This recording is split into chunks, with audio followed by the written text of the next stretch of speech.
sports event. From San Jose Arena, Sports Channel is proud to bring you Game 3 of the Stanley Cup Western Conference quarterfinals.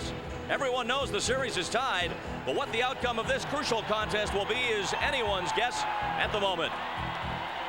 Hi again, everybody. I'm Randy Hahn. Welcome to wild San Jose Arena for history. The Stanley Cup Playoffs come to the Bay Area for the first time ever. For some, it's early, only year 3. For others, it's right on time. But the Sharks can't worry too much about the history, or there'll be history. They've got to figure out what to do after a 4-0 loss in Detroit in Game 2, and this is what they're saying about that game. Jamie Baker says they didn't open it up as much in this game. They were patient and they shut us down in the neutral zone. We're playing against a great hockey team. That's all there is to it. And the boss, head coach Kevin Constantine, he says you can't win games without scoring goals. Our offense wasn't there for us. With us here is Pete Stemkowski. Pete, obviously the Sharks have their work cut out for them. The series is tied, but Detroit showed their true colors in Game 2. Well, they did. You know, they got a very talented team, Randy. There's no question about that. They got great scoring.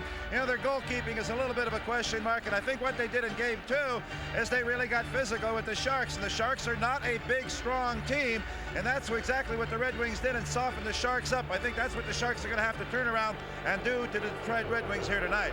One way you can make up for a lack of physicality is to take advantage of the other team's penalties, but the Sharks were 0 for 9 on the power play. That has to change. Well, obviously, and you know, they mentioned the fact about the neutral zone. That's what the Detroit Red Wings are clogging up.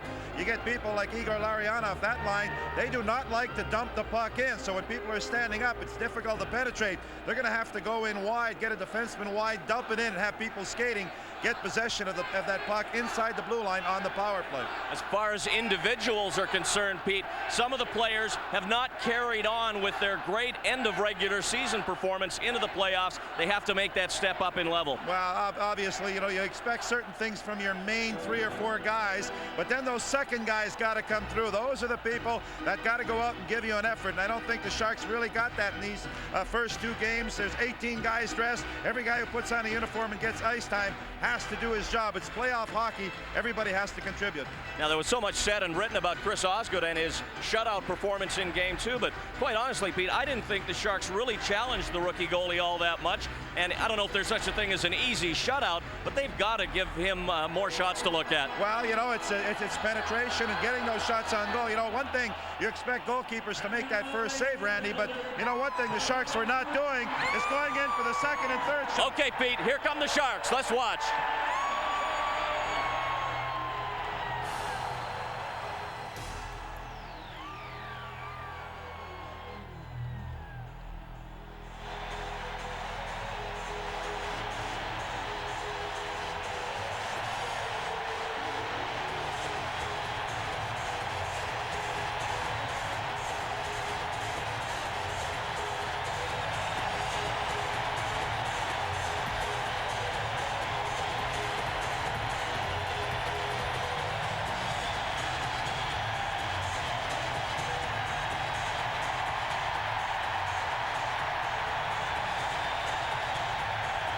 Absolutely no other place I would rather be here than right now. It is very special.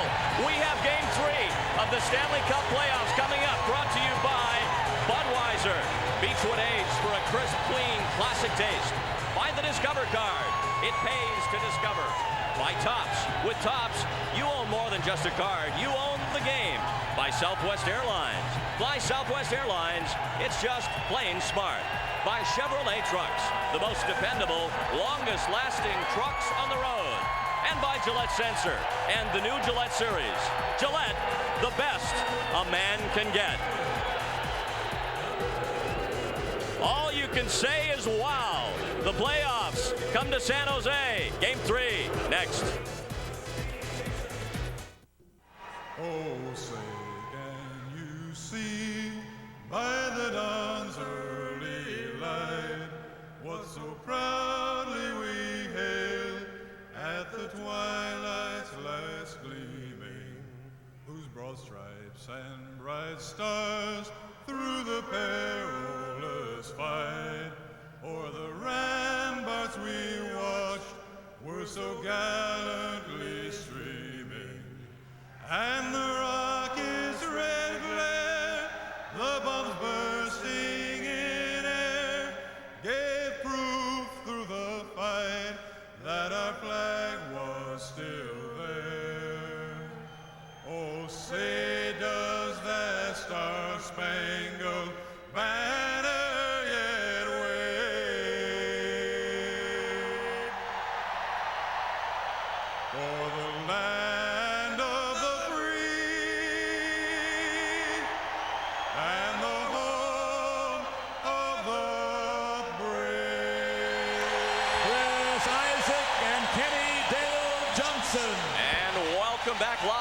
to the playoffs at San Jose Arena. Game 3 of the Western Conference quarterfinal series. We are live at San Jose Arena as the Sharks try and take a 2-1 lead in this best-of-7 series. That is all tied up at a game apiece, and you could sense from that ovation this place is alive. Chris Osgood, the rookie, back in goal for Detroit after the shutout in Game 2. Obviously 1-0 in these playoffs. That was his first postseason appearance ever. He's also shut out the Sharks twice in his young career. Archer Zerbe back in the nets for the San Jose Sharks. He got the split on the road, and now will try and use that home ice advantage and this 17,000 plus throng to his advantage. Referee is Kerry Fraser, the linesman Pat Capuzzo and Bob Hodges. Mike Shanley is the video goal judge. There's Kevin Constantine trying to get things turned around after a 4-0 shutout loss on Wednesday in Game 2. And we are underway, but right off the opening faceoff, a whistle.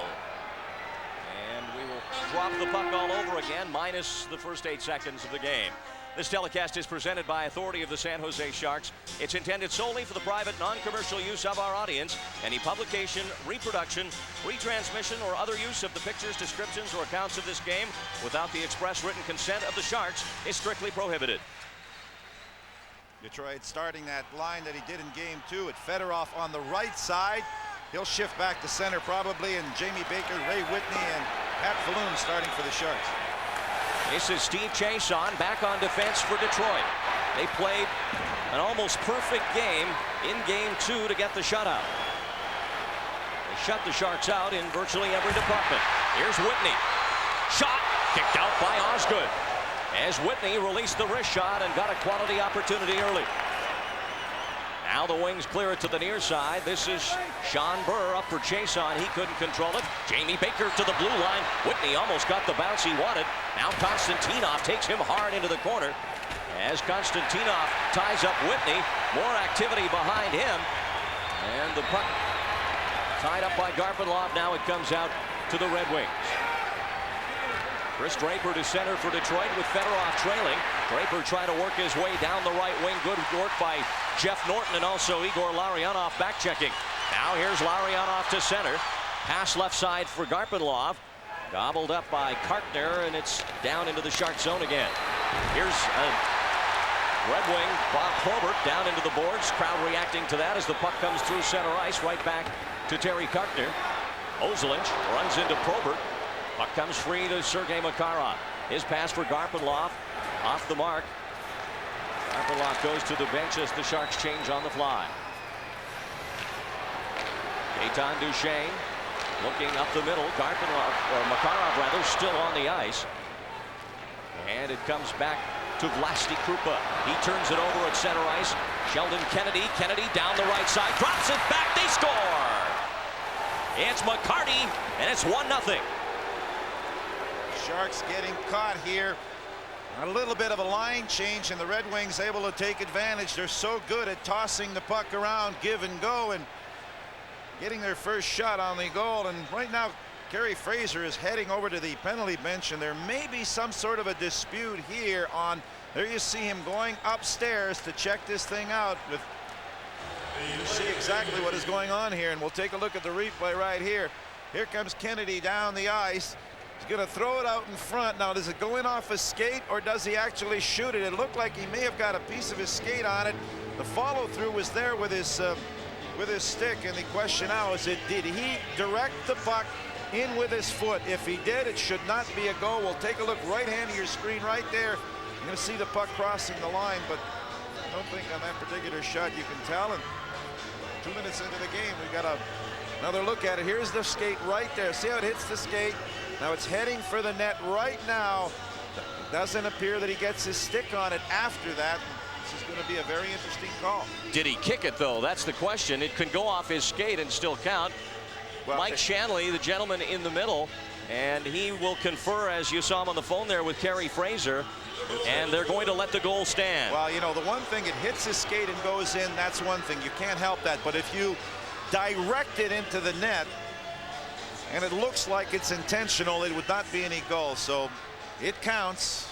He looked at it upstairs, didn't take long to make that decision, and 2 minutes into the hockey game, number 25 for the Red Wings. Darren McCarty will get credit for the goal. So Scotty Bowman's Game 3 game plan unfolding very nicely as the Red Wings have a 1-0 lead with the goal by Darren McCarty, his second of this series from Kennedy at 1:53. Here come the Wings again. It's Primo, and he's poke checked just as he hit the side of the crease.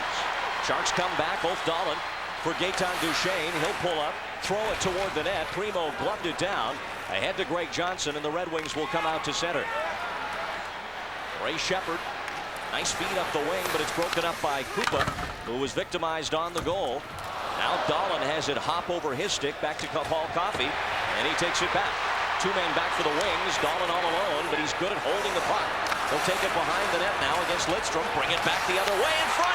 Shot save, rebound, and Whitney's backhander went wide. Osgood simply was in the right place. It hit him, and the Sharks with a good chance there to tie, but Whitney's denied.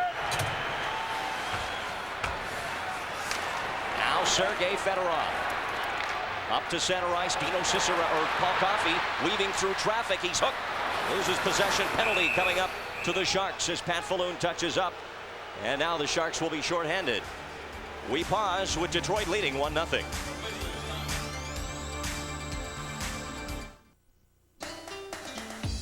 I finally made it to the big leagues. And my first game, we get the call. And I'm thinking, how lucky can a guy get?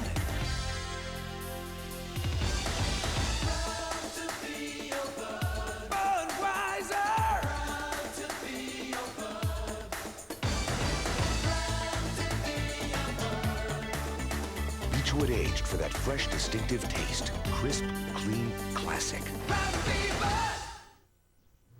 Back in the primetime studios, the Detroit Red Wings jumping out to an early 1-0 lead. Doug Wilson, what does this do to take the crowd out of the game at the San Jose Arena? Well, that was one of Detroit's goals, take the crowd out, but it's not going to happen. Too much energy in the building. All right, Doug, we will have Doug's first period analysis, and we'll also hear from Jamie Baker. We'll do all that when the first intermission comes around, and we're back in the studio. 1-0 Detroit leads over the San Jose Sharks. Let's go back to Pete and Randy at the San Jose Arena. Jason Moore takes the game's first penalty, hooking at 3:04 to put the Red Wings on the power play again, but the Sharks almost tied it a moment ago. Well, some good work behind the net by Ulf Dahlin. See how strong he is on his skates right there. He's going to throw it in front. You're going to see Ray Whitney right on the doorstep. Little close in. One shot, then he goes on the backhand and misses the net on his second attempt. Red Wings now on the power play as they come across the blue line to center. This is Fedorov. Crossing the line, then he runs into Krupa. That stopped his progress as Hervé clears it out. Red Wings have 3 power play goals in the series to the Sharks 1. Here's Fedorov weaving his way through the Shark zone. Stood up by Krupa. Now Mark Howe over to Chason. His shot off Duchesne's skate. Back into the corner. Baker hits Fedorov hard, and he's slow to get up as the shot from the point goes wide. Now Duchesne throws it across the line and down the ice, but Fedorov took a pop there in the corner. Cicerelli got a piece. Fedorov chasing it down. Ozelins clears it back out. Well, Fedorov is slow getting up, but he's back and doesn't seem to be affected by that check. Here he is now, pushed by Cronin. Fedorov behind the net trying to throw it in front. Cronin has him pretty well tied up, and the puck comes to Igor Larionov. Larionov checked from behind by Probert, but gets it over to Goodrow. He'll just play it deep into the zone, and Paul Coffey wheels out of the zone for the Red Wings. They lead it 1-0. Kennedy bump, loses the puck. Ozelins goes wide around Probert, gets it out, and now there's 30 seconds left in the power play. Here's Coffey streaking through center ice. Poke check by Krupa down on the ice. Now McCarty with it as the Red Wings keep it alive. Lidstrom to Kennedy. Back to Lidstrom, taps it in front. Krupa, and then Duchesne clear it down. And now there's 10 seconds to go. And these Sharks are going to have to do something about Paul Coffey taking a biz body. He is absolutely flying out there. Harry got a piece of Probert, but here come the Wings. Coffey lifts it toward the net, deflected by Ellick high and wide. Kennedy went after it. Now the penalty over as McCarty tries to get possession. Harry gloves it down. He'll send it down the ice. Now a race for it. Ellick's going to try and beat Lidstrom to this puck. But Lidstrom will touch up for the icing. But the Sharks kill off the first Detroit power play of the game. Did a good job of not allowing any good shots on goal. Todd Ellick at line, Duchesne and moved on, and the Sharks looking for some production from those three guys. And talking to Todd Ellick this morning, he knows he's got to contribute more. Had an absolutely great year with 66 points this year, and effective man with 9 power play goals. We're going to take a look at this hit in the corner on Sergei Fedorov. Maybe a little borderline hitting from behind there. Baker gives Fedorov a shot right there, and Fedorov a little time getting up, shaking the cobwebs off, but he's okay. Jamie Baker sending a message there to the league's second leading scorer. And remember, Fedorov coming off a concussion from just about 15 days ago. Here's Makarov weaving through the neutral zone, gets to the blue line. A lot of red sweaters there, but he finds a way up the boards. Dumps it behind the net for Larionov. Michael Lapointe with a good job in the corner to get it up to Keith Primo. Now Primo with Burr and Chason breaking in. Chason, and it's just broken up as he looked to that open side. Behind the play, Burr is upended. Another penalty. It looks like Jeff Norton's going to get busted. And the Sharks will be shorthanded when we come back.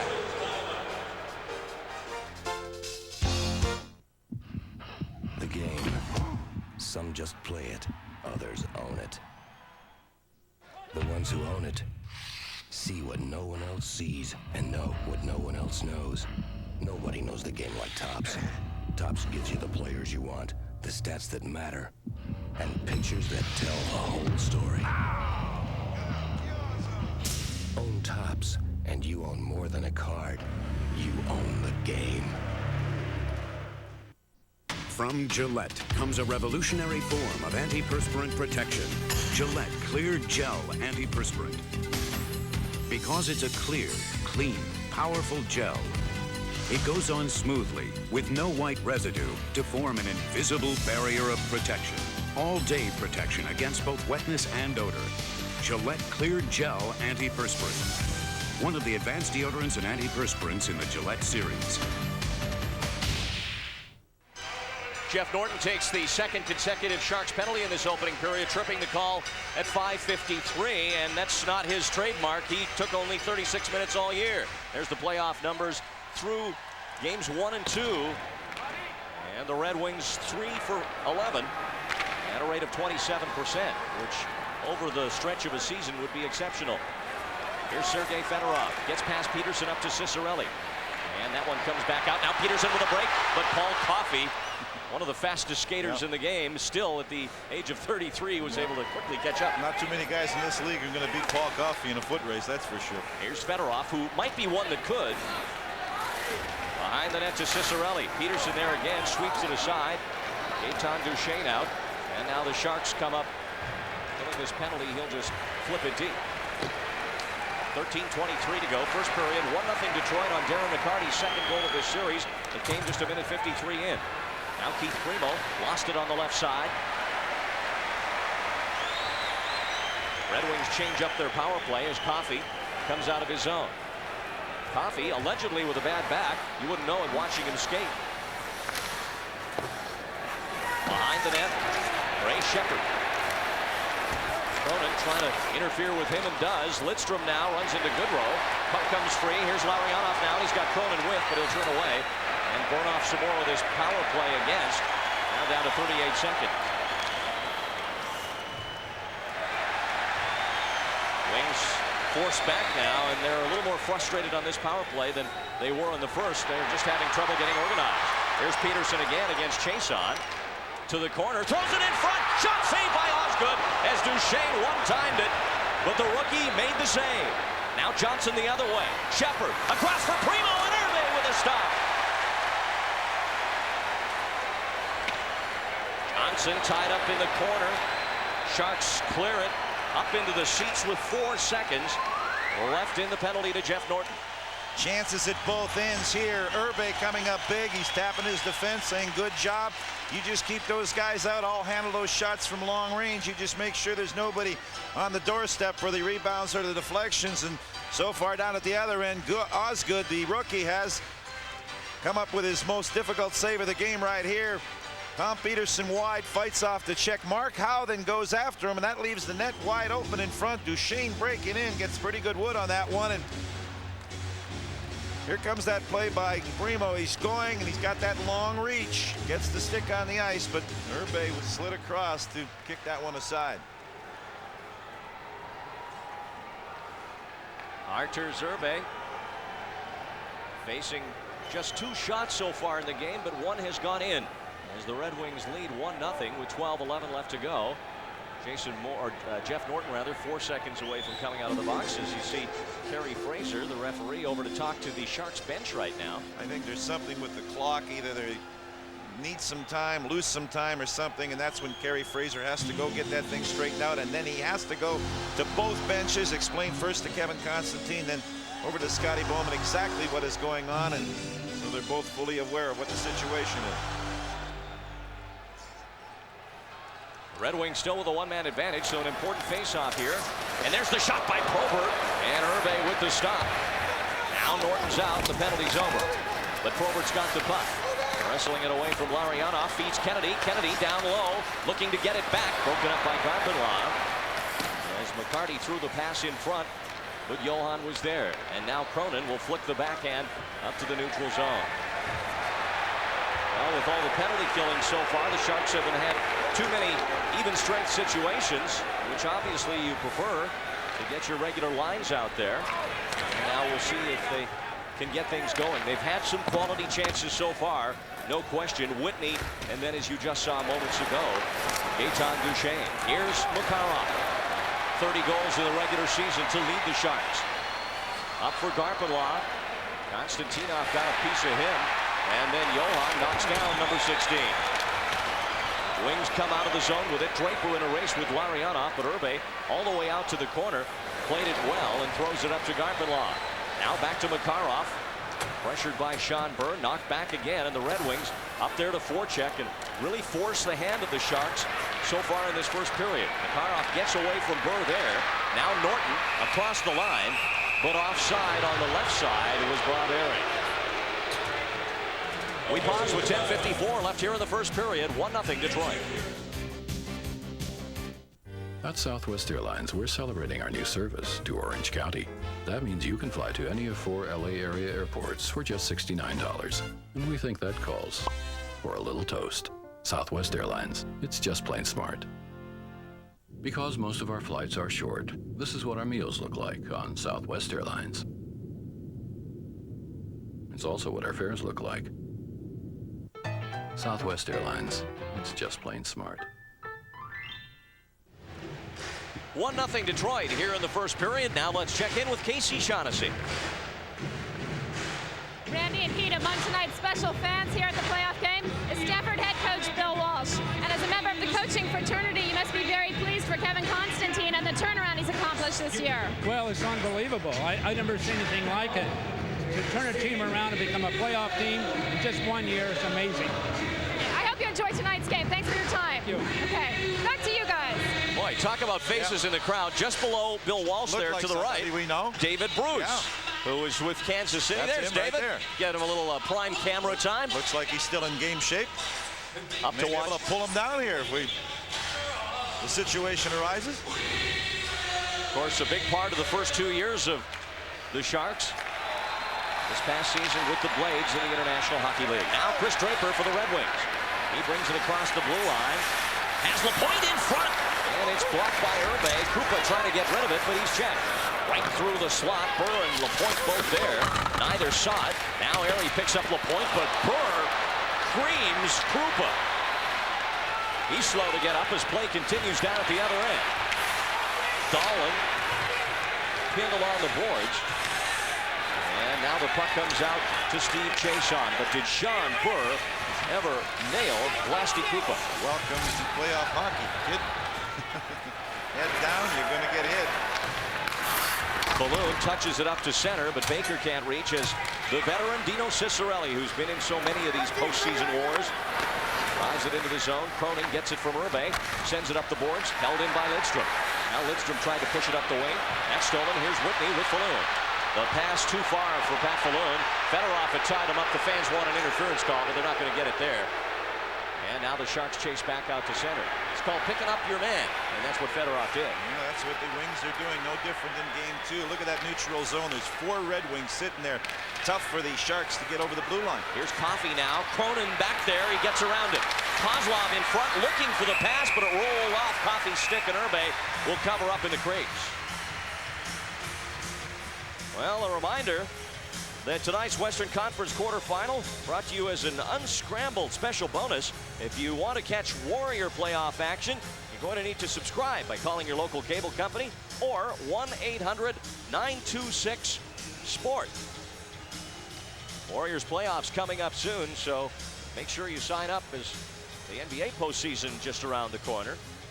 You're going to see the hit as Burr is going to get a hold of Lasty Krupa here as they're going to see the puck in around the boards. Look, his head is down right there. Here comes Schonberg. Good, solid shoulder right in the midsection. And you see him feeling that going down. And right now on the bench, thinking about that particular hit. And maybe got him a little bit more in the game. Linesman Bob Hodges has been shaken up.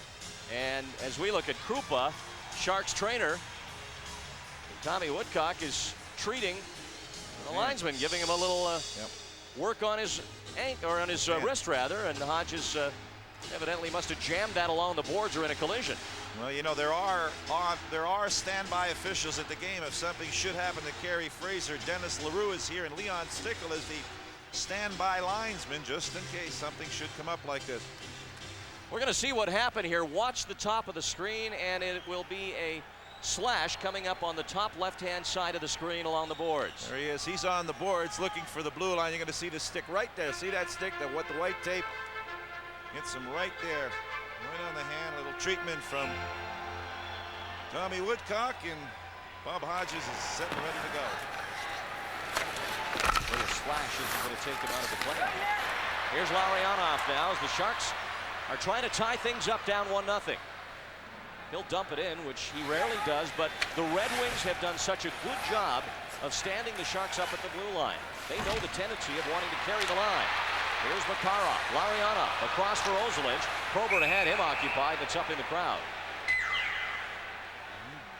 Red Wings know what this line can do. They know they like to dish it off, go for the opening, so when Larionov gets the puck and gives it to Makarov, a Red Wing will stay with Larionov, so that'll eliminate him, and then Ozolinsh jumps into the play. Somebody will get on him, so the Red Wings, despite the fact that they're not known for their defense, they were the highest scoring team in the National Hockey League. They are playing a very sound defensive game, and they're not allowing any breakdowns inside their blue line. Kevin Constantine in the papers this morning saying he wants a better performance out of his all-star Sandis Ozolinsh. Questioned about the young defenseman's play, Constantine says it hasn't been up to par so far in the playoffs. Well, you know, the expectations are so high with the kind of a season that he had that you expect that here, but the checking's a lot closer in the playoffs.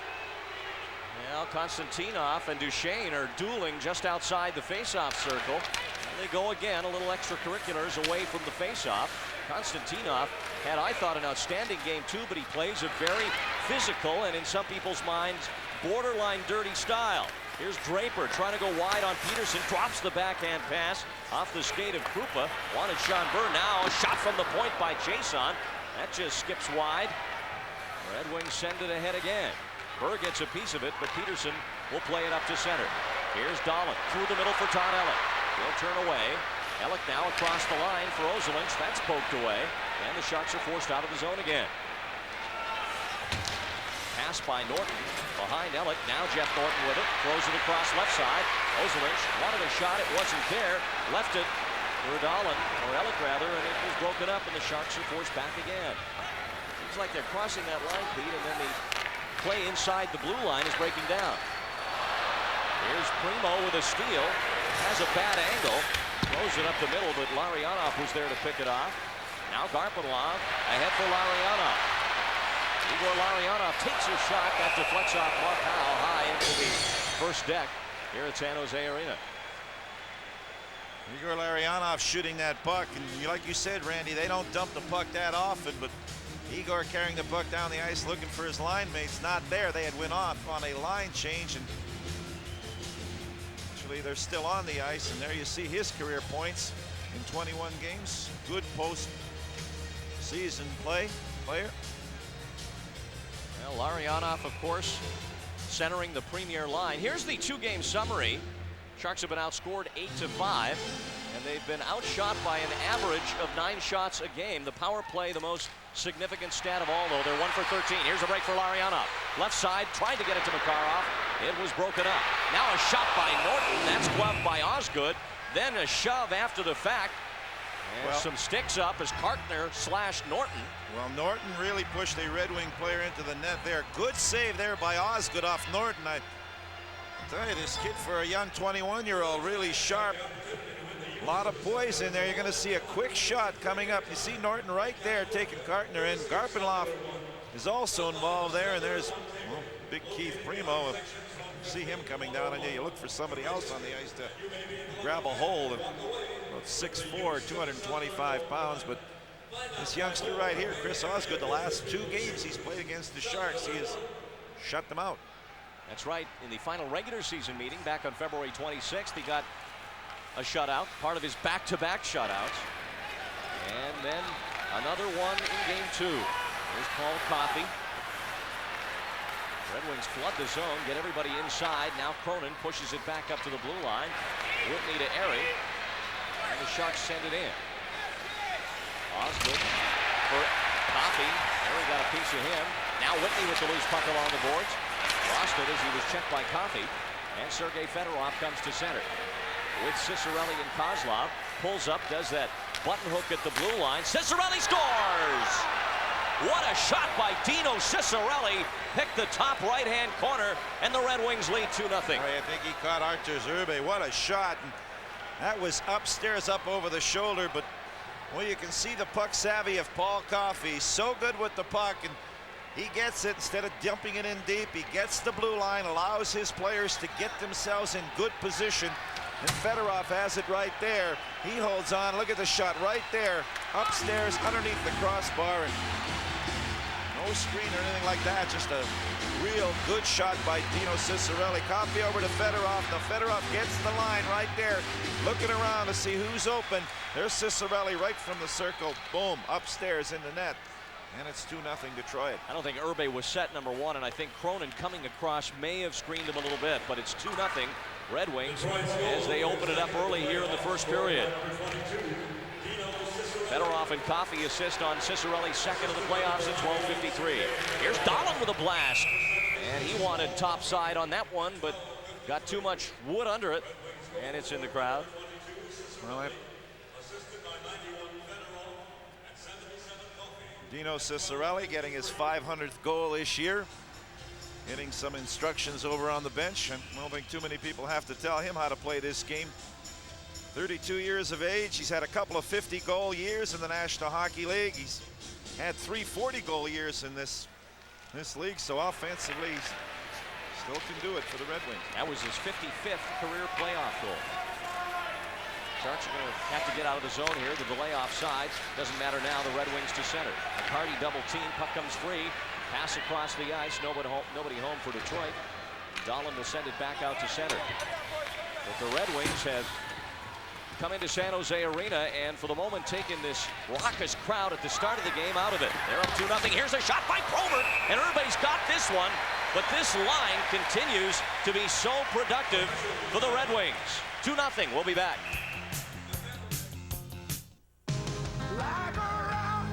This man just picked up a brand new Chevy with a deluxe grille, an AM/FM stereo cassette, rally wheel trim, air conditioning, and the biggest V6 you can get, all for just $13,795. No wonder he's jumping up and down. Chevy full size, now specially priced and packaged for California. Hi, how's it going? Pretty good? Great. You know what I like about being a season ticket holder here at the Sharks games is I get the same great seat at every single game. This one, right here. And if someone sits in it by mistake, I just say, look, I'm sorry, but that's my seat. You made a mistake. Unless they're huge, tremendous, big people. Then I go get the usher to say it for me. Call 287-7070 for season tickets and get first dibs on next year's playoff action. Plus all this. Sharks hockey, you have to be there. 2-0 Detroit. Tonight's game being brought to you completely unscrambled. If you want to catch the Giants against the Mets tomorrow at 12:30 though, and then again on Sunday, you will have to be a subscriber or your screen will scramble. Don't miss another Giants game. Become a Sports Channel subscriber. Call 1-800-926-SPORT. Right now the Sharks in some trouble here in the first period. Down 2-0, still 6 minutes to go in the opening 20-minute period. As Artur Zerbe settles it behind Norton. Behind for Norton. Now the point in front for Chris Draper. And Sandis Ozolinsh will get it back for San Jose. Burrow will steal it. And Ozolinsh forced back behind the blue line. Sharks being outshot 6-4. Red Wings have scored on 2 of their 6 shots. Karpenlob with it in the faceoff circle, down low for Makarov. Sergei throws it across, but way wide to Norton. He's checked by Lapointe, still gets the puck ahead for Karpenlob. He tried to control it with his skate and couldn't. Now Steve Chase on, and this will get the job done, sending it the length of the ice, but it will be icing against the Red Wings. No. Well, among the many gathered here, recording artist Neil Young, who is a regular here at San Jose Arena, enjoying the action with his family. Crowd trying to get the Sharks back into this game. They need some kind of a lift here, down 2-0, and everything they're trying to do is just frustrating. Their passes aren't working. Anytime they do get a shot on goal, Chris Osgood has been perfect. Fans trying to give the Sharks a lift here. Their heads have been down a little bit since that second goal. They've got to shake it off. A lot of hockey left here. We're in the first period, and they've come back for much bigger deficits than this before. Lidstrom up the boards, takes a hit from Odgers. Now the backhand shot, and Osgood somehow saw it and kicked it out. Now Greg Johnson on the pass from Lidstrom. Urbe plays it to the corner. Airy trying to deaden the puck. It hits the linesman Hodges, and now it comes across the blue line to Coffey at center. Back to Jason Moore. Jeff Hodges getting his first shift of the playoffs right here in Game 3. All Coffey across. Nicholas Lidstrom to Keith Primo. Primo to Johnson. Now Primo will take it in the corner. Moore tried to get a piece of him. There's a lot there to get a piece of, but sometimes you get the worst of it when you hit it. Here's Hodges. Working on Coffey, let the wrist shot go. Duchesne sends it back in. Odgers with it in the corner. Coffey checks him as Odgers had some trouble controlling the puck. Now the troops converge. Back out to Peterson. To Ellick. Ellick shot through the crowd, but wide. Odgers up there crashing the net. That's what they want him to do. Here's Krupa. Nice move around Coffey. Now Krupa all the way around, trying to get it off the backhand. Coffey blocked it. Now a whistle, and the nets come off the pegs as the sticks come up behind the net. That's it's what Todd happened. Ellick back there, but the whistle is for nothing more than what you see there with the net off its peg. And you can see Jeff Hodges, what he's doing. Every red jersey, he just takes a piece out. Going to see the traffic jam in front of the net here. Duchesne's going to be there. Look at Odgers fighting Coffey. Takes a piece of Osgood there. He goes down. Look at him snap right back up. Get himself back into play. Looking for something to knock down. Boom. Hits another guy, and finally right there. There's where the net comes off. Jam up in front of the net. Good flurry there. Maybe Osgood may have been the one who bumped into it, and the faceoff stays inside the Red Wing zone. You know, what we saw, too, I think so graphically from that overhead is what Odgers does to Osgood. He creates another problem for him. Here's Krupa's shot. That's blocked. And Kozlov can't clear it. Peterson winds up, fakes as Kartner went down. Now a drive. And that one's up halfway the first level into the seats. Well, while we have a moment, Ricky is back. McGuire's healthy. And they are jockeying for position at the top of their division. Don't miss the A's. They'll take on the Boston Red Sox Wednesday at 7. This game, as we told you, brought to you as a special Sports Channel bonus. If you want to catch the rest of the A's and Giants, you need to be a subscriber. Call 1-800-926-SPORT or just call your local cable company. There's Steve Bono, San Francisco 49ers quarterback. At the moment, unclear whether or not that will be the case when the season starts. Slava Kozlov. Ahead for Fedorov. Alec checking Sergei Fedorov. Now Ulf Dahlin with the puck on the near boards. Detroit leads 2-0. Here's Alec with good speed, but he couldn't control the puck. Duchesne coming out of the zone, got a piece of Mark Howe. As the Sharks are trying to be as physical as they're able to be against what is obviously a bigger Detroit team. And Karkner trying to clear it up the wing, puts it into the penalty box. And you know, you talk about physical hockey. You want to look about what's been happening in physical hockey. That's the collision with Artur Zerbe. You can just see the right side there. No, that's Karkner.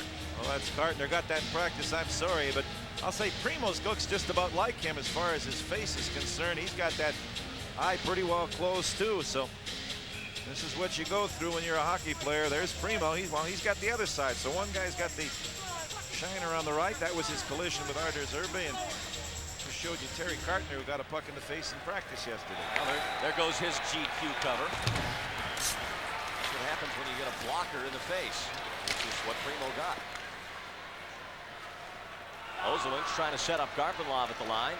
This will go deep, and Chason will get back to the Red Wings. Now Ozolin's nice job to hold it in, feeds Makarov. Sergei across, and it's broken up by McCarty. Taryn McCarty having some kind of series so far. Now a pass up for Probert, who hasn't been chopped liver either, but he's offside. Well, those guys, you know, we talk about the second guys coming through. Bob Probert, goal the other night. 6'3", 225 pounds, 28 years of age. And now you see the numbers offensively, not really big ones during the regular season, but he's out there because of his size, his toughness. And well, let's face it, Probert and McCarty are both out there for that. McCarty had 181 penalty minutes, and Probert had 202. So these are role players who are playing a different kind of role in this series. Now, they're the kind of guys you want. Dump it in, get in the corners, and start knocking those defensemen down, and that's what they've been doing so far in this series. See it year after year. People emerge who you don't expect will, and they change the face of games and of series. Here's Coffey. And he'll jump in from center. Blasty Krupa, a classic example of that in game one. Who'd have figured him to score the winner, or for Sean Cronin to score in that game either? Not I. Big hit down low. Balloon tried to get a piece of Lidstrom and ended up getting a piece of the backboard. Sharks scrambling here to get their offense in sync as Jason Moore dumps it in. Now a chance as it comes back to Moore. Blue line shot, and that's kicked aside. Baker from the bad angle. Osgood had it covered. Moore to pick up the rebound. Fedorov with him, rides him into the boards. Now it squirts out in front. Draper can't clear it. Krupa, a shot tipped in front. Saved by Osgood. A scramble. The whistle is blown, but Osgood with a great reaction to keep it out of the back of the net.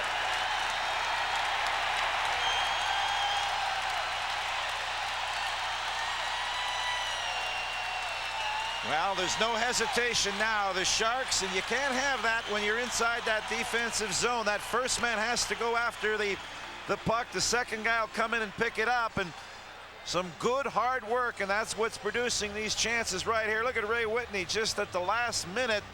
He is hooked on the play by Chris Draper. There's Pat Falloon getting involved. Pat Baker's there, and in the bottom of all that is a guy 160 pounds. Chris Osgood is going to close his legs on it, but here's the shot by Krupa from the point, comes rolling. Good chance right there by Ray Whitney, but just at the last moment, you see Draper just grabbed his stick, and he wasn't able to get too much off it, and then the big pile up in front of the net. He was draped all over him. Here's Krupa walking in to Duchesne, tried to one-time it, but he was tied up. And Greg Johnson skates back the other way. Across for Ray Shepherd. That's broken up. Here's Alec. He'll turn away from Primo. But back checking is the Red Wings. Ray Shepherd. Here's a chance for Primo. And that hit Irbe. Now it's still loose. And Irbe finally has it after a dangerous sequence as Shepherd and Johnson and Karkner all around the net. Primo too. But Irbe comes up in the end. That's the chant out of the crowd right now. Irbe, some good forechecking by the Detroit Red Wings Like Wall comes through, a couple of big saves, but Todd Ellick's the last man back there with the puck. There's nobody behind him. You need a safety valve back there. There isn't one. There he gets stripped by the puck right there. There's the shots. Shepard gets a chance. Another whack at it right there. Red Wings putting some good pressure on here. There you see Irby out of the net. Always knows where that puck is, staying on his feet, and finally it comes right to his doorstep, and he's able to get a stoppage of play. Off the draw, the Sharks have to be careful here as Norton gets it and plays it up the boards for Makarov. Chason holds it in, and Irby will turn that shot aside. Reaches up to knock it down. McCarty and Probert both behind the net with a minute to go in the period. Here's Probert to Kennedy. He drives it back in. McCarty runs into Norton, who's going off. He ripped the helmet right off of Darren McCarty. And the Sharks will be shorthanded again. I don't know what that call is going to be, but Norton is going to be the guy who's going to head to the penalty box. How about 2 minutes for decapitating? He really picked up McCarty and just threw him down on the ice. Going to see the play right here. Look at Norton going at him. Look, well, I'm going to call him. Why was I'd say 2 minutes for clotheslining as Norton just got that arm up and pulled McCarty. He gave him a pretty good ride, took his helmet off him, and Jeff Norton with 50 seconds to go in this opening period gets himself a 2-minute minor.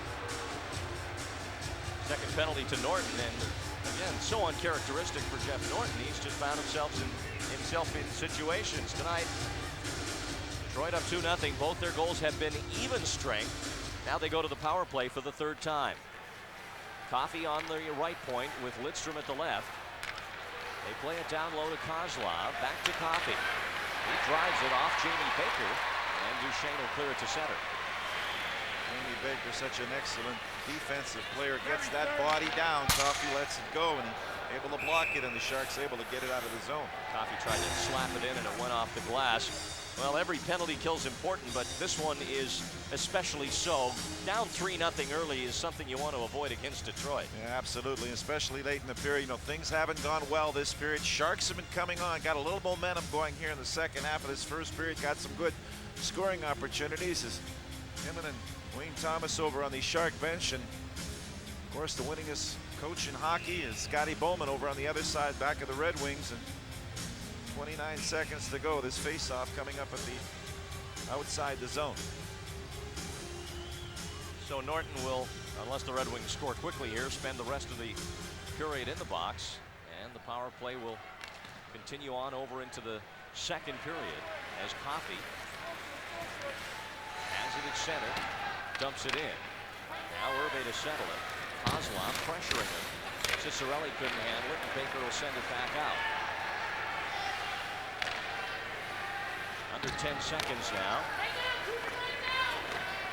Irby sees an opening up the left side, and that'll do it for the first period. Now they're going to, yes, it is the end of the first period. Thought there was a late whistle, but not. So the Sharks face 9 shots. That man, Chris Osgood, stops 8 down at the other end. And the Detroit Red Wings get goals from Darren McCarty at 1:53.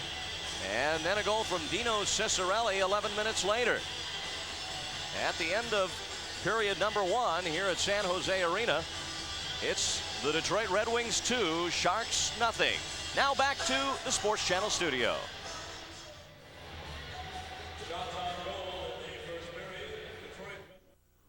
All right, Randy, during this first intermission, we'll take a look back at the highlights from the first period. Plus, we'll feature Doug Wilson's analysis of all the action of the first 20 minutes from San Jose Arena. But as we continue, we return to the South Bay. Our Steve Paulson in conversation with Sharks center Jamie Baker. It's coming up next on Sports Channel.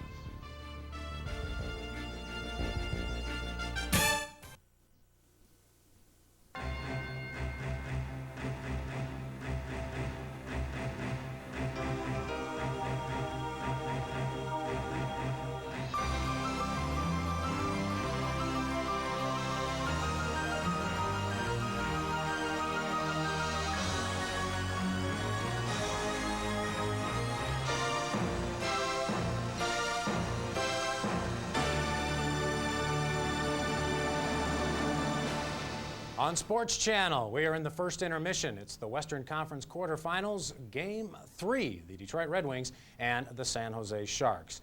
Well, at this morning's skate, the consensus among some of us in the media was that the best forward for the San Jose Sharks through the first 2 games of these playoffs has been Jamie Baker. And joining us now is Jamie Baker. First of all, a goal in the first game. Congratulations. Let's talk about your first playoff experience. Was it what you expected, and how is it different than the regular season? Obviously, intensity's picked up. Everything's at stake. You got right now what you have is 16 teams, and everyone's goal is to win the Stanley Cup. And it's kind of win at all costs. You can't play for tomorrow. You got to play for the moment, and it's been a real good experience. All right, let's talk about what the Sharks did right in Game 1 and in Detroit, and what they have to do here for these 3 games at home. I think we have to stay in an attack mode. Obviously, you know, everybody talks about us being a pretty good defensive team and talks about how great Detroit is on offense, but what we want to do is shut them down but still be able to attack them and get some quality chance. I think in the first game, you know, we took advantage of some of their mistakes and got some nice goals, but at the same time in Game 2 we didn't really attack. We didn't get many shots on Osgood. I mean, I give him credit, he got a shutout, he played well, but we got 22 shots, and I don't think there were any real tough chances. A big physical team, parts of the lines for Detroit. How do you counteract that? Hopefully with some speed. I mean, they have it all. They've got speed, they've got toughness, they're good up front, good defensemen, and Osgood obviously played well last game. So I think, you know, what the motto in our dressing room is hopefully heart and desire can beat skill. Let's talk about the power play. Coming into the game tonight, 1 for 13, what are some things you have to do different? It's I think, follows the whole game plan. We got to get into attack mode, get to loose pucks first. You know, we can't. You look at Sean Cronin's goal the other night. It wasn't pretty. He just got a shot on net. It went in off one of their guys' skates. I think that's what maybe our power play is going to have to do. Just get some point shots, crash the net, do it. Frustrating and disappointing regular season. Yet the last 3 weeks of the season and now into the playoffs, you've elevated your play. Do you feel like you yourself personally, everything's starting to come together? Things have been going a little better in the second half. I think, you know, come January, February, I thought I started to play better and got hot there for a while. Then I kind of cooled off for about 10, 15 games, but I'm still getting some chances, and that's what, I mean, that's when you're not getting chances, that's when you got to get worried. And I mean, I think our line, I think also playing with, you know, Ray and Patty Falloon, and I mean, they're great players and really open up the ice for me and set me up and give me some good chances. All right, Jamie Baker's been exciting not only for us, but also for the fans in the city of San Jose. Well, we go to commercial break. When we come back, Glenn, Doug, and Dan will take a look at the first period and analyze what's happened tonight.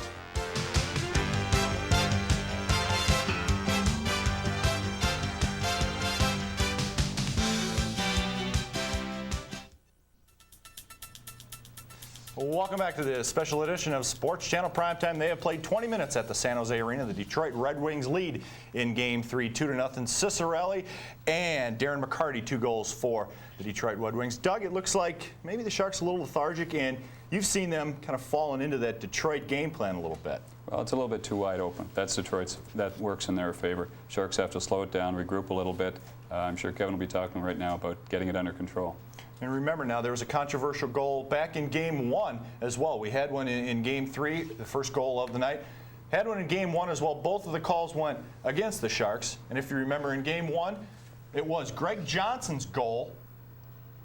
They said he kicked it in. They went to the replay. It wasn't good enough, and they gave him that goal. That tied it. And maybe the most important thing, according to Doug Wilson, is how Kevin Constantine handled that situation, kept his team calm. They went on to win it 5-4. Tonight, Darren McCarty, same thing happens in the first period, the first goal, and you were very impressed with the way in Game 1, hey, Constantine said that's okay. They go on to win it. They're going to have to do that again tonight. He's the leader of the team. They read off him. Could have been a trickle-down effect. He stayed so composed. They looked at him. That gave him a chance to win game number 1. They have to do the same thing today.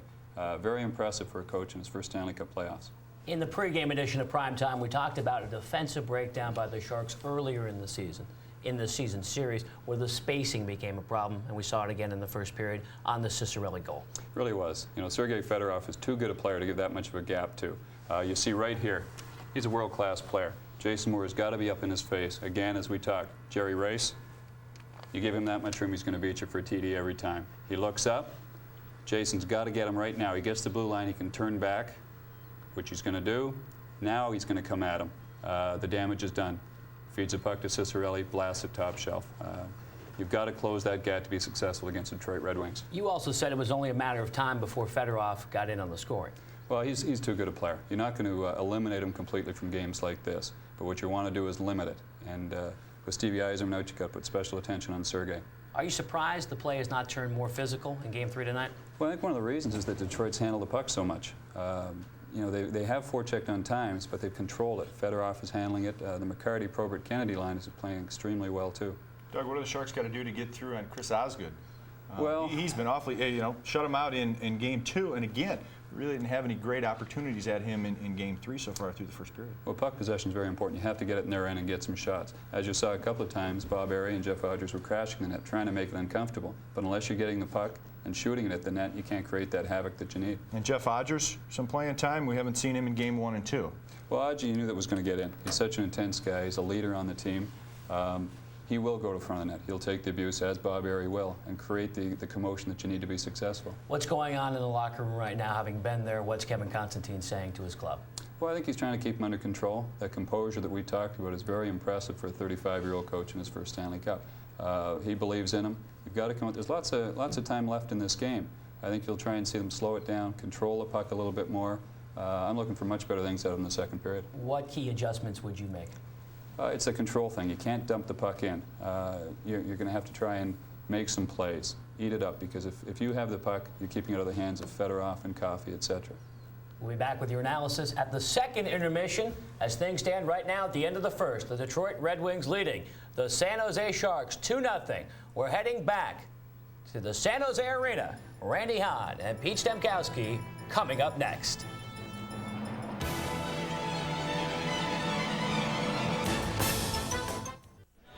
Back at San Jose Arena, Game 3 of the Western Conference quarterfinal series. Detroit leading the San Jose Sharks by a score of 2-0. Randy Hahn along with Pete Stemkowski. Well, Pete, the Detroit Red Wings, I would have to think, very pleased with that first period. They came here trying to get the home ice advantage back that they lost by losing Game 1, and they're off to a good start. Yeah, I think, you know, they played a very good, disciplined hockey game. The way they finished off, I think, in Game 2 in Detroit, Randy, you notice that they got guys coming back checking.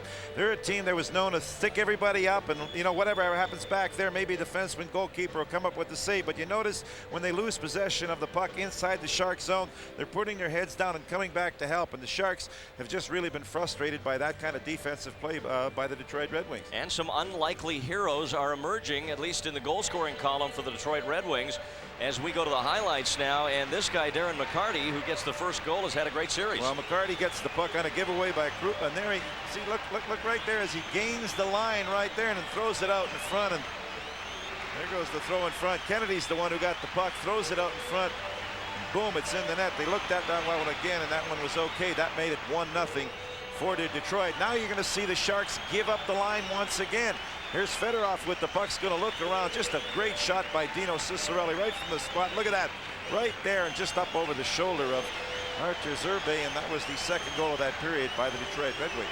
Ciccarelli, not an unlikely hero. That was his 55th career playoff goal. The Sharks outshot 9-8 in the first period. The scoring chances even. The Sharks did have their opportunities, but Chris Osgood was perfect, as he was in Game 2.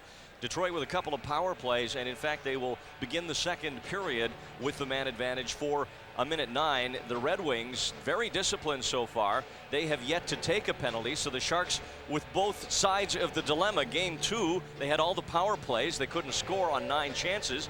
Game 3, they so far haven't had any.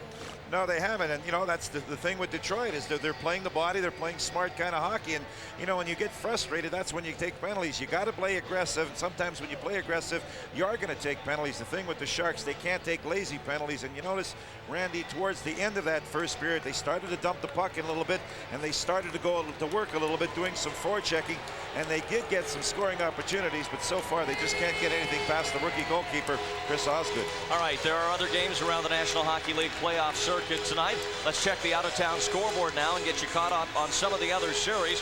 Beginning in the Western Conference, Calgary and Vancouver all tied up at a game each, and they are scoreless in the first period at the Pacific Coliseum. They've gone to overtime, the first one in this postseason. St. Louis and Dallas in a 4-4 tie. Second overtime, I stand corrected. Toronto and Chicago went earlier, and they play tomorrow. Game 3 in their series at Chicago Stadium. Leafs up 2-0. Boston leading Montreal 2-1. They resume tomorrow at the Forum in Montreal. At the Odd in Buffalo, game 4 tomorrow as the Devils lead 2-1. And Pittsburgh and Washington in the nation's capital tomorrow. Caps leading 2-1 in the New York series.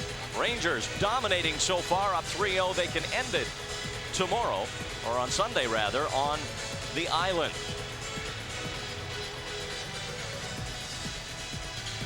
Well, the crowd needs to get back in this game too, Pete, because the 2 goals by Detroit in the first period kind of silenced what was an absolutely incredible ovation to start the game, and the Sharks need that jump back.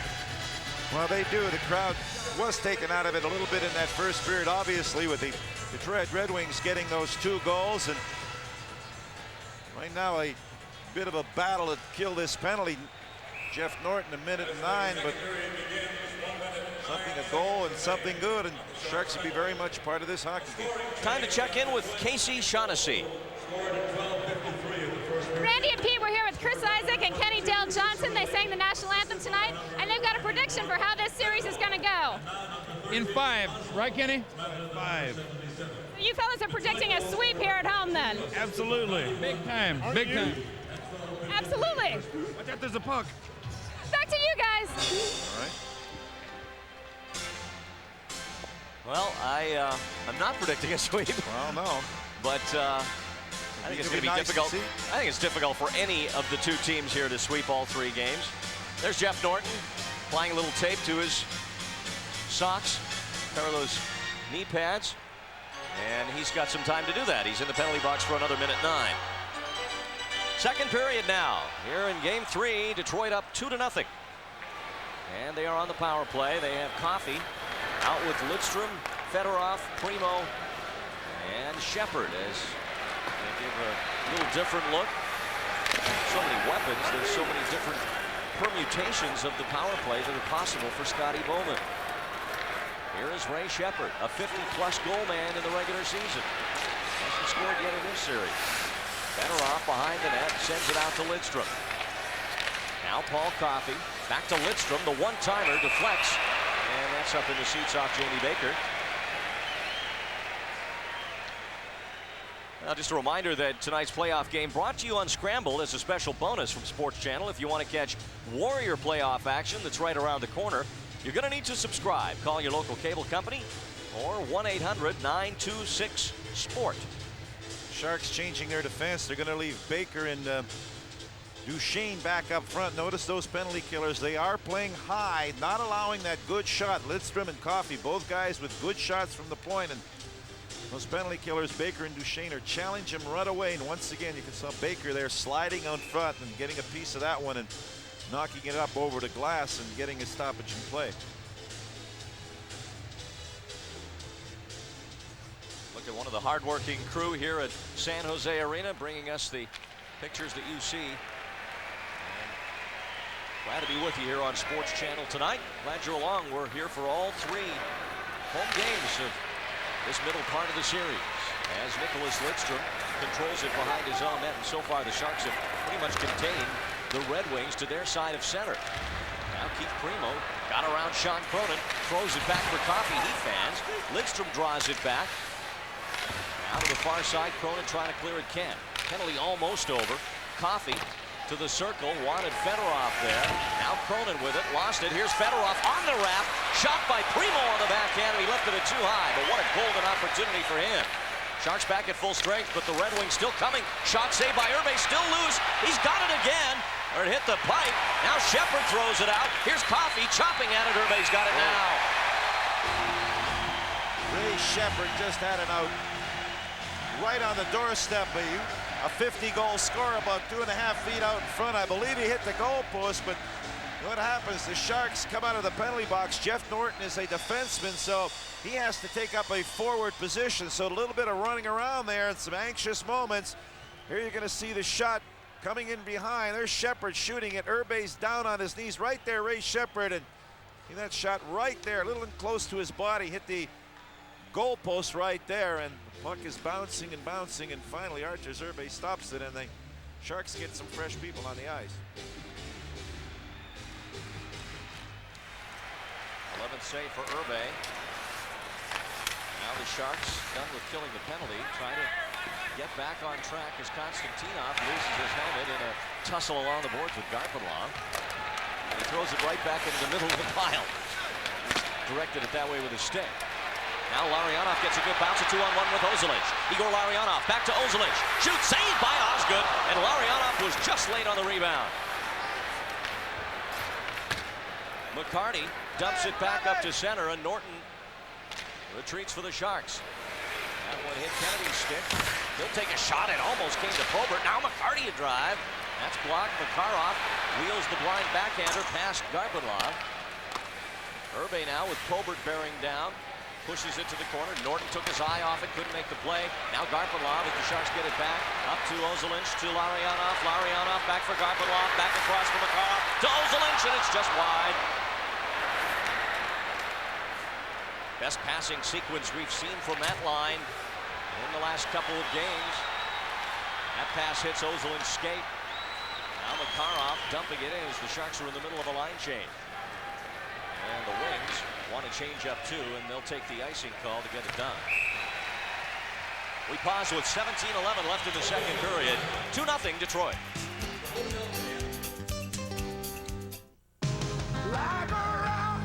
This man just picked up a brand new Chevy with a deluxe grille, an AM/FM stereo cassette, rally wheel trim, air conditioning, and the biggest V6 you can get. All for just $13,795. No wonder he's jumping up and down. Chevy full size, now specially priced and packaged for California.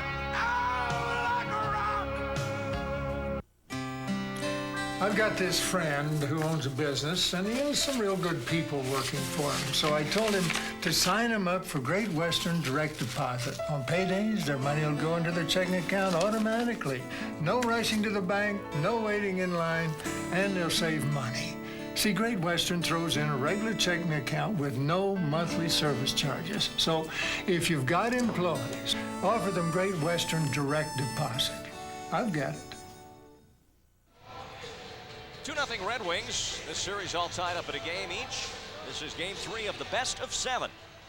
With games coming up again here tomorrow night as these teams will go back-to-back, and that will make for interesting discussion.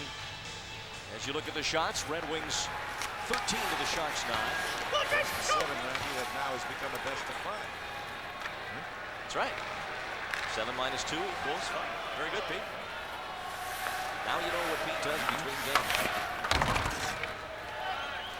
Krupa back into the Shark zone. They need a goal here for many reasons. Number one, though, I think, is confidence more than anything else. They've gone 4 periods now without scoring against this rookie goalie, Chris Osgood. Here's Duchesne, his pass off the market. And he wanted Ellick and was nowhere near him with the pass. Duchesne gets it back to Dahlin. In front for Ellick. Tries to jam it home, but he was crashed by Martin Lapointe. Now Dahlin again. Looks to the front of the net. Ellick's there, and he fanned. Dahlin with great work. Here's Mora's shot, and that goes wide. Cronin trying to hold it in. Gets the job done as Ellick reaches it in time. Sean Burr with his glove puts it in the ground. He's going to get a penalty, I think. Could be delay of game. Yeah, if he closed his hand on that puck and fired it over the glass like that, that is a delay of game, and that's exactly what's going to happen. Does he have to close the hand, or if he just makes a motion to direct it out? Well, I think if you grab it, hold it for a split second and throw it out, but I mean, he just desperately trying to get that puck out, Sean Burr, and it's going to be a delay of game penalty. Obviously very unhappy with that. Look right there. Well, he didn't actually close it, I guess, intentionally, and rule says you do that, you go to the penalty box. He kind of volleyballed it out of here. Well, look at this play by Todd Ellick. Some good puck control by Dahlin behind. It's going to go through his legs. Look at that. Todd's in the perfect spot, stick on the ice, but fortunately that puck just got in between him and wasn't able to get his stick on it, and the Sean Burr in the box. Power play for the Sharks. So an opportunity presents itself here with the power play, the first of the game for the Sharks. Ozolic over to Norton, saved by Osgood. And no rebound there, as you saw Garpenlov and then Makarov crash the net. including the regular season. The Sharks have now gone scoreless against Chris Osgood in over 7 periods. Got their number, no question about that. The thing here is to win the face-off, what Larionov just did. Back to Ozelinch, back to Norton. He shot the puck, but didn't give the chance for the forwards to get themselves in front of the net. Off the draw, Garpenlov tried to break for the net as Larionov pushed it toward Osgood. Now Norton back, out with Ozelinch on the points. Larionov, Makarov, and Garpenlov up front on this power play. Here's Makarov, takes the blue line, now looking back. Drops it for Larionov, broken up by Fedorov. Igor gets it back. Good defense by Fedorov, one of the best defensive forwards in the game as he guards Larionov. Igor tried to throw the pass chase on, couldn't. Norton, back to Larionov. Makarov, he misfires, and it's cleared. 50 seconds gone on the power play. 2-0 Detroit. Sharks on their first power play here trying to equalize or at least get one back. Now a break. Greg Johnson tried to stick handle around Norton but couldn't. Here's Ellick. Goes around Johnson. Ellick still with it across the blue line. Ellick getting past Lidstrom, but then Lidstrom recovers with the stick check. Ellick out to Ozelinch. Wrister into the crowd. Osgood's got it. Oh my, is he on top of his game tonight. That was a difficult save because that puck changed directions. It was along the ice, and I believe it was Sergei Makarov towards the end of a shift got his stick on the ice and was able to deflect it. But I'll tell you, this kid, 21 years of age, Chris Osgood, is just seeing everything perfectly. Here's the shot. There's the puck changing directions, and there's Osgood right in the middle of the ice and just able to stretch to his right and cover up. Here you're going to see the play. It's Whitney actually in front. There he goes. The puck's deflected right there. Difficult save for a goalkeeper, leaning one way and then having to reach back the other side and come up with the save. Still 37 seconds left in the power play. Sharks are going to have to change up as Ellick gets sent out. Whitney now will take the draw. Well, Whitney is normally a center iceman, so this should be a good situation for him. And you're right, he wins the draw. Now it's Goodrow back over to Peterson. Peterson with a heavy shot, and that one goes wide. Whitney gets it back for Peterson again. Thought about the boomer, but couldn't get the puck on the tape as Fedorov comes back the other way to center. Lays it back for Keith Primo. Primo trying to go wide around Goodrow. Throws it through the middle. Konstantinov will pick it up off the boards. And they're killing off the rest of the Sharks power play right here. And Sean Burr gets set to come back on the ice. Peterson almost gave it away to Primo, and now Burr's on, and the power play's over. Peterson wanted Dahlin at the blue line. That'll go all the way into the Red Wing zone. Check down low, thrown by Whitney. He lost his helmet in the exchange with Konstantinov. Now Cicerelli upended at center. And the crowd reacting to those physical plays. Cronin took a run at Cicerelli. Now the puck bouncing free. Here's Draper. Draper pulls up, shoots, saved by Urbe. Rebound. A crash in front. And the puck's in front of Urbe. Let's see if there's penalties here. No, I don't. Well, Cronin's arguing about something, and we'll straighten it all out. 2-0 Detroit. We'll be back. Yeah, as engineers, we've been testing Saturns for about 5 years now, always improving the car, but not much else has changed, especially the fine dining establishments. But it helps us remember the value of $1. So far, we've improved the engine, the transmission, even added an airbag while keeping the cost of the car in mind. The folks building Saturns were so impressed, they said this year, stay at a motel with a pool. We said thanks.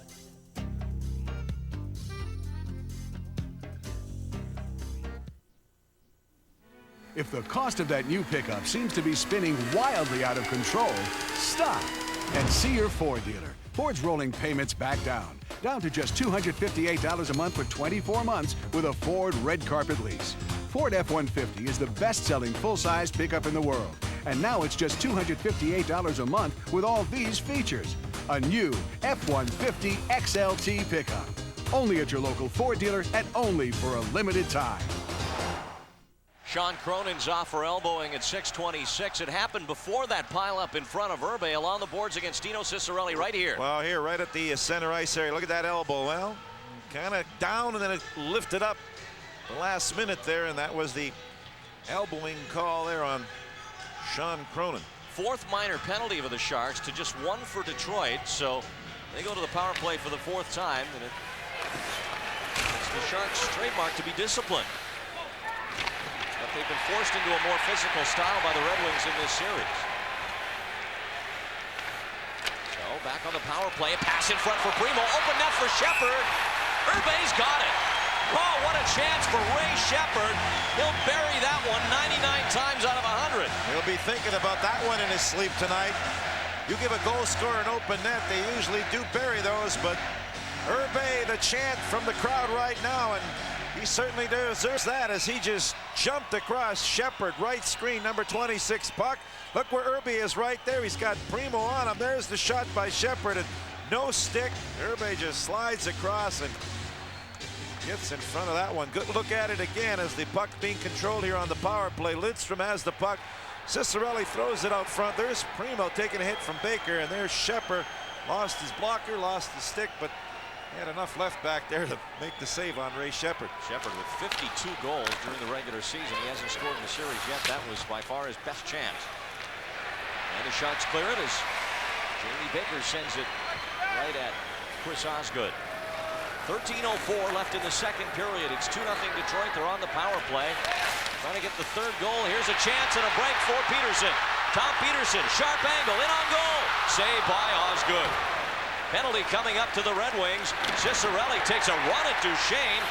The former teammates collide there as the Sharks have Urbe out. He made a play at the boards before going off.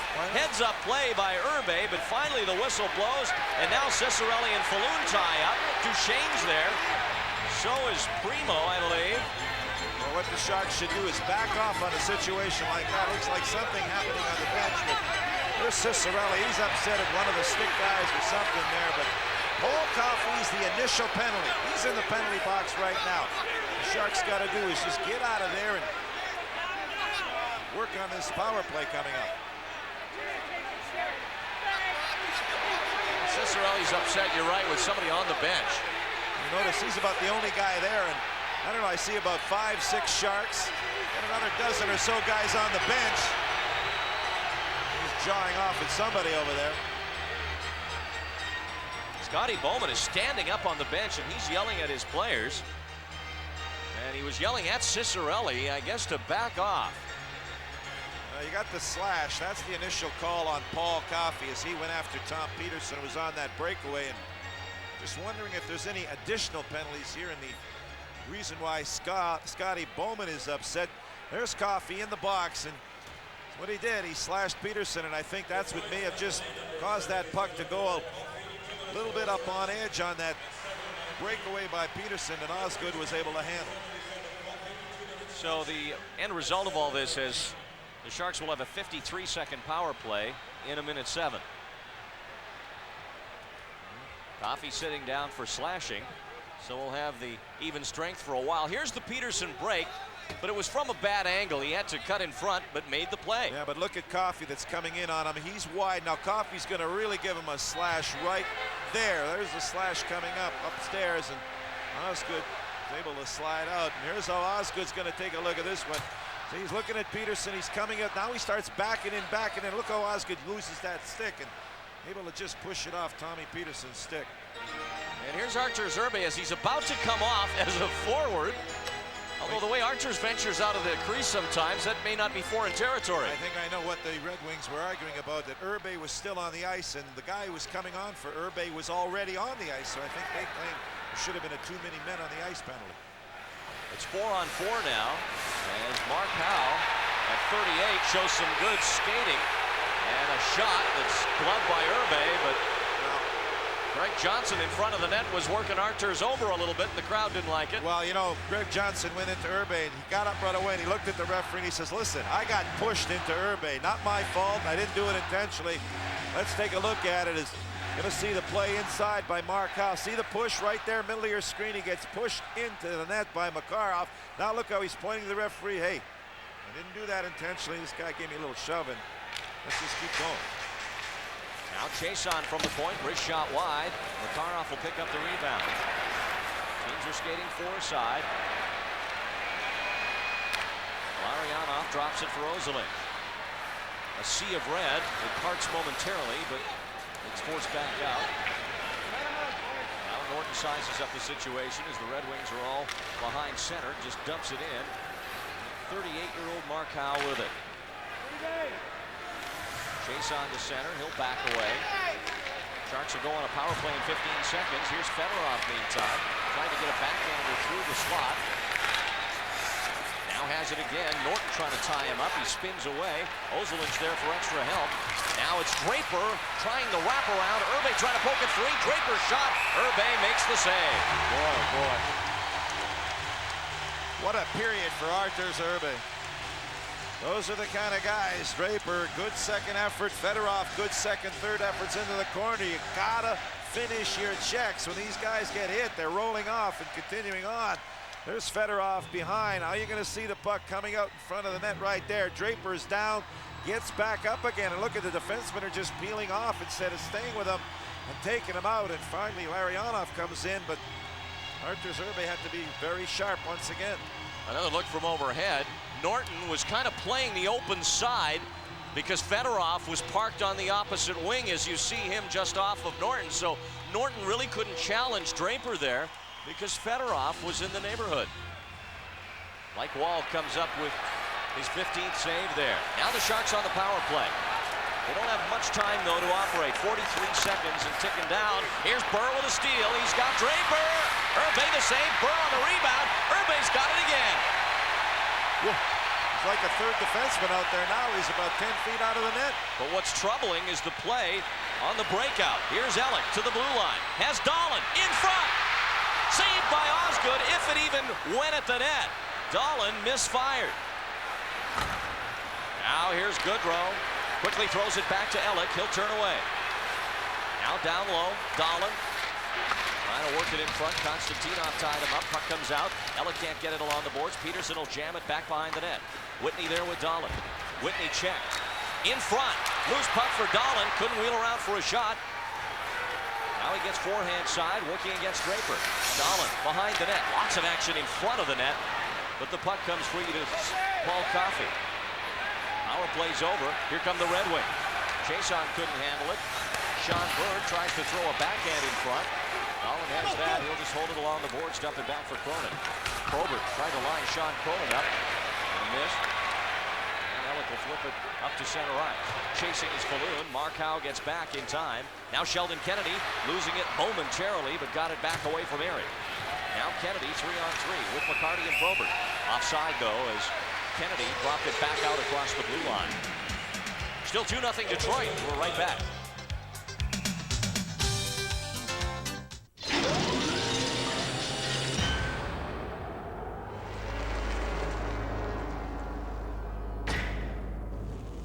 The Lincoln Mark 8's revolutionary suspension automatically lowers the car at high speeds for better handling and less wind resistance, which raises the bar for everyone else. The Lincoln Mark 8. Drive everything else first.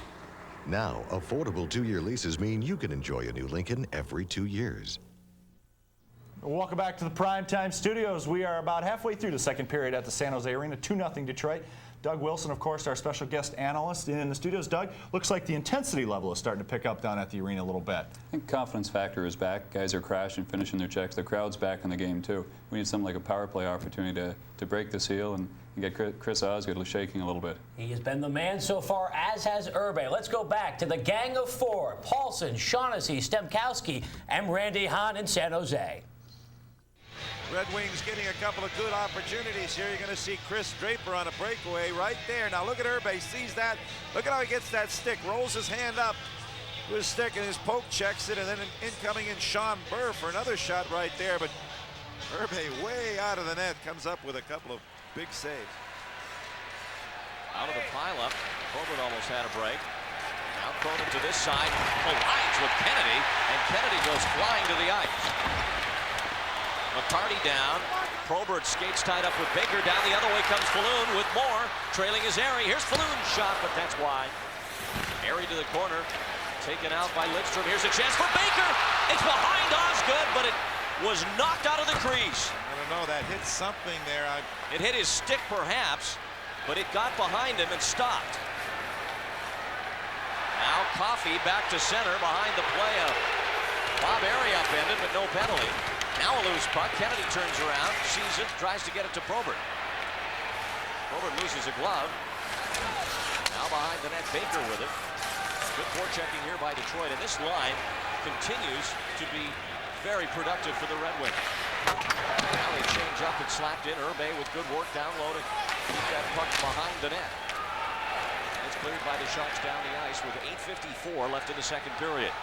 2-0 Detroit. Goals in the first period by McCarty and Ciccarelli. That's all the scoring so far. And the Sharks haven't scored since game 1. Primo centers it, knocked away by Norton. Now Primo again working Ozolinsh over. Trying to turn away. Greg Johnson picks it up off the boards. Trying to drop for Primo, and now the Sharks have it. Makarov's passing the skates of Ozolinsh. And here comes Shepard down the right side with Primo. Pass there, hits the post. On the rebound, Irbe in front of it. And he's on top of it. Unbelievable. Keith Greg Primo Johnson with a great chance and hits the post. But what about the second chance after that, Randy? Is Irbe was flat on his back, and Greg Johnson let it go, and it hit his backside. And I'll tell you something. This could easily be a 4-0, 5-0 game without Arturs Irbe. Look at Shepard coming in. Primo's going to go for the net. Good pass. Now look at the post. Right there, and Irbe's down. Now the puck's going to come out. Now look at this one. He doesn't even see it. Hits him in the back. He felt it. Johnson coming in, and finally a stoppage. But boy, you can't come much closer than that and not put it in. 20th shot for the Red Wings. 18 saves for Irbe. There's the breakdown in this second period. The Red Wings have really come on strong again, but they haven't got the payday they got in the first period when they scored the 2 early goals, or at least the early goal and then the one middle of period. Face off in the Shark zone now.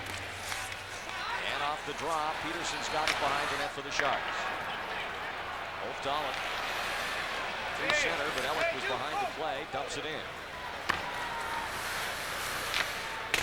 Chase on, fires it around the boards, held in by Peterson, and that had a chance. Primo trying to pick it off the boards. Ellick having trouble finding it, now has it. Threads it through for Duchesne. He'll turn and send it past Konstantinov, but Keith Primo picks up as the Sharks change on the go. Larionov trying to steal it at center. It went off his stick into the crowd with 7:47 left. Well, don't miss the Sharks as they continue their playoff battle. Game 5, game 4 tomorrow night at 7. Tonight's game brought to you unscrambled, but if you want to catch the Warriors playoff games, Giants or A's, you need to subscribe by calling your local cable company at 1-800-926-SPORT.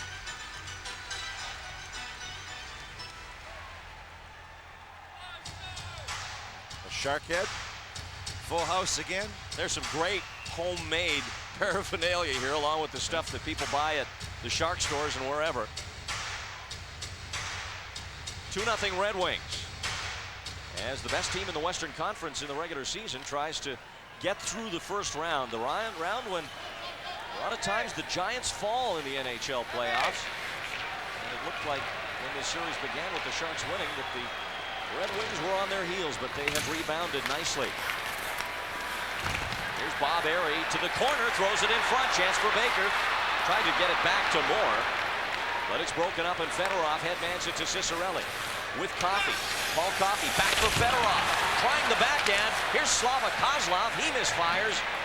And Cronin in the corner sends it right back to Fedorov. He turns away from Whitney to Lidstrom. Shot deflected wide. Irbe all tied up in front by Ciccarelli. We're going to get a penalty here, and I think it's going to be Dino Ciccarelli for goaltender interference. Either that or Arturs Irbe. I don't know. Irbe took a swing at Dino Ciccarelli, and it'll be interesting to see who goes. I think it's Ciccarelli's the one who interfered with Arturs Irbe. Then Irbe came out and gave Irbe a shot on the back, so I think it's going to be Arthur's Irbe, Randy, who coming out, and Kerry Fraser's over there. And well, usually let's wait and see. We're going to see here. So, well, the gate is opening up over on the Detroit side. It is Ciccarelli. It's going to be Dino Ciccarelli. Yep. You better get in there real quick because you start jawing off. It's an extra 2, and with his team up by a score of 2-0, you don't want to start giving anything for the Sharks to build on here. But what the Red Wings did in the other game in Detroit is they got it. There's a good. That's about sizes up Dino Ciccarelli.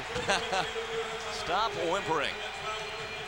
I'm going to see him in front of the net here of Arthur's Irbe right there. And let's watch what Irbe does. Well, he kind of just jumps on top of him and doesn't do much, but Ciccarelli is the one who's being assessed the penalty. Well, the Red Wings set the tone for this kind of stuff in Game 2 when they challenged Irbe physically a number of times. And this time they get caught for it. Third power play try. Sharks 0 for 2. In the last 2 games, they're a collective 0 for 11. Makar off to the blue line, tripped up as he vaulted over a pair of sticks, but Kerry Fraser keeps his whistle in his hand.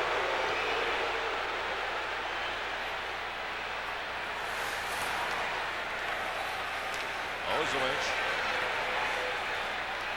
Back to Makarov. Larionov on the right wing. The pass for him as he gets around Draper. Looks to the front of the net. Can't get it to the backhand. Trying to center it. Sean Burr will send it down the ice. You see what the Sharks are doing to penetrate is they are sending someone way wide, throwing it in there, and that's the way they're getting the puck inside the zone on this power play. Ozolich. A bit of a line change, gave it away. Now Primo back for Fedorov. He'll back up and send it to Kartner. 53 to go in the power play. Now Norton, as the Sharks have a fresh unit out, up to Elliott. Elliott, right wing for Dahlin. In front, and that's through the crease. Whitney in the neighborhood couldn't get his stick on it. There's Elliott to Goodrow. Now to Peterson, winds up, save, bouncing in the crease, and just wide. Peterson with it again. Now for Elliott, behind the net for Dahlin. Ulf Dahlin trying to fend off big Terry Kartner. Turns on him, then weaves around Markow. Goodrow in front, and fanning is Elliott. 10 to go in the power play. Peterson backs out, dumps it in front. Kartner blocked that, and Kartner will send it down the ice. And that'll do it for the Sharks' third power play. Still 2-0. Now 5 minutes to go here in the second period as Jason Moore retreats behind his own net, almost stolen by Sheldon Kennedy. Baker trying to get away from Kennedy. He has to turn it the other side again for Moore. And the Red Wings don't let up on their forechecking. Baker, Ferrari takes it off the skate. One man to beat Lidstrom, but he sweeps it away. Falloon battling Kennedy. Now Baker runs into Probert. Probert able to clear it behind the net. Now Kennedy takes a hit from Moore. Puck comes free to Airy. He's tripped up by McCarty. Here come the Red Wings 3-on-2. Kennedy's pass, though, into the stick of Jason Moore. Able to get it to Probert anyway. Now Kennedy out of the corner. McCarty one-times it. Irbe's got it. Still 2-0. We're back on Sports Channel in a moment.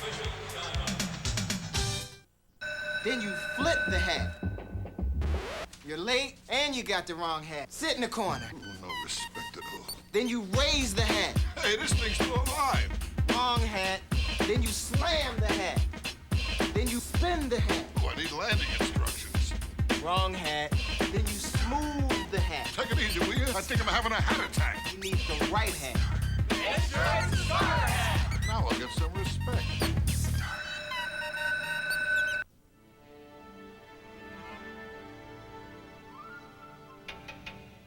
Please be seated. The performance is about to begin. The 32-valve, 280-horsepower Lincoln Mark 8. It's like Beethoven with an attitude. Drive everything else first.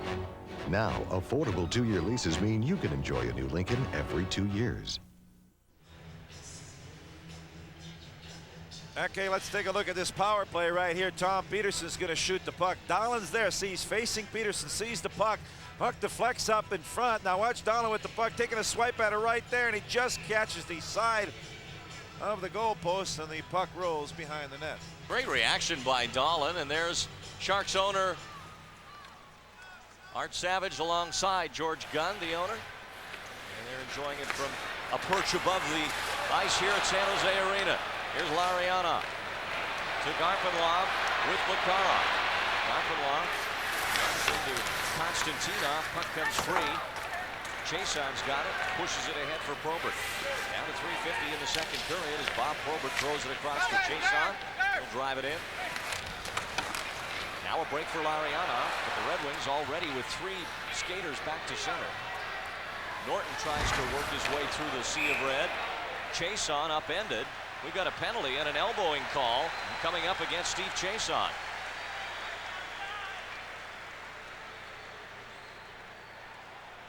Chason for elbowing. Well, Giants baseball tomorrow, the New York Mets, and then again on Sunday, both games at 12:30. And of course, if you want to get Giants baseball, it won't be unscrambled tomorrow and Sunday. You'll have to call your local cable company to sign up. Steve Chason went after Jeff Norton. You're going to see on the left side.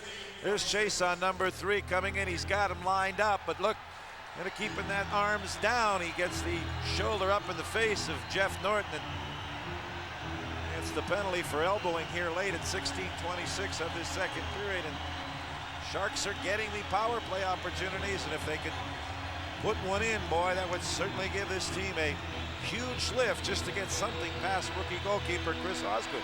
Well, that's the thing, though. Sooner or later, they've got to get a power play goal here because they are presented with all these opportunities and just aren't capitalizing. Oh, for everybody so far, 7 power plays in the game, and no one has scored with the man advantage. Sharks will give it a 4th shot here. Ellick's unit out there right now with Whitney and Dahlen up front. Goodrow and Peterson at the points. Goodrow over to Peterson, now to Ellick. Whitney in front. He tried to one-time it, but it had deflected. Goodrow around the net. Still with it, back for Peterson. He throws it into the corner for Ellick. Dahlen, work it in front. It is in front. Comes back. Ellick sends it to Dahlen in his skates, and falling on it is Mark Howe, and Chris Osgood will get his glove on it. So much is happening inside deep. You just see all kinds of bodies. I think what the Sharks got to do is they got 2 guys back there, Goodrow and Peterson, with good shots. Got to get it back there and have them drive it for the net and have those forwards getting it on the doorstep of Chris Osgood for deflections or rebounds in front. They're penetrating in deep, and Red Wing defenders are doing a good job of pushing them out of the way on this shorthanded situation.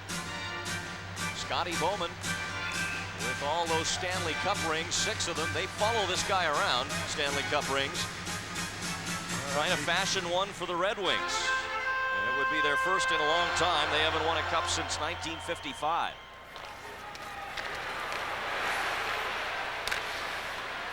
Power play continuing. Dahlen had it hop off his stick, put his glove up to try and catch it, then he got checked by Konstantinov. Goodrow keeps it alive. Peterson holds it in, throws it behind the net to Dahlen. Dahlen turning, looking for somebody in the slot. Whitney's occupied on the wrap, and it's gone! Goodrow!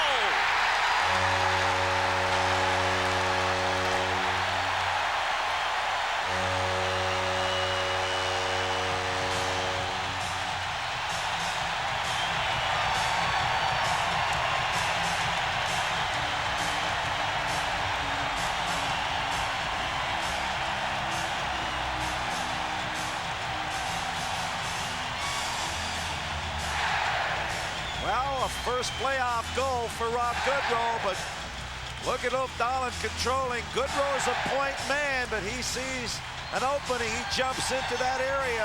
Howe is on Dahlen, but look how he controls the puck, looking around, but always knowing where everybody is on the ice. There's Goodrow coming in. Osgood looking back to see what Dolan's doing, and Goodrow just get that thing upstairs underneath the crossbar, and it's a power play goal for the Sharks. Rob Goodrow, the hero for the moment, as he finally finds a way to beat Chris Osgood. The first Shark goal scored against Osgood. And it's 2-1, Goodrow's first goal of these playoffs. Dolan and Peterson pick up the assists on the power play goal at 17-14.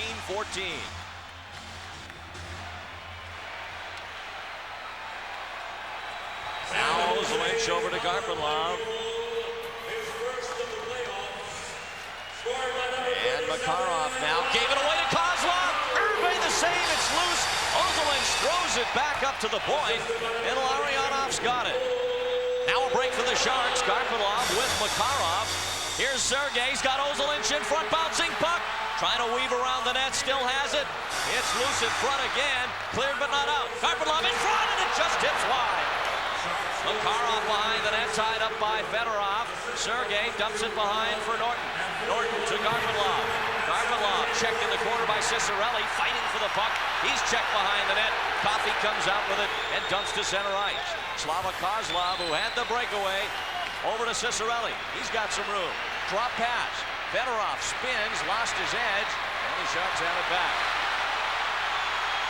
Here's Ozolich now. Sharks sensing to have them on the run. Larionov in front, and it's cleared away by Lidstrom. Igor sends it back in. Airy backhand right through the slot. Sharks were in a change. Nobody there, and it comes back to Norton. Now here's Whitney onside at the right point, but he's all alone in the Detroit zone, looking for help. Takes the check. Now Duchesne comes in, gets the puck out of the corner. Gaetan Duchesne turns to get away from Primo. Duchesne behind the net. Backhander by Baker, saved by Osgood. Lots of bodies in front of the net. Puck still loose. Out to Cronin. Shoots, and he hit the post.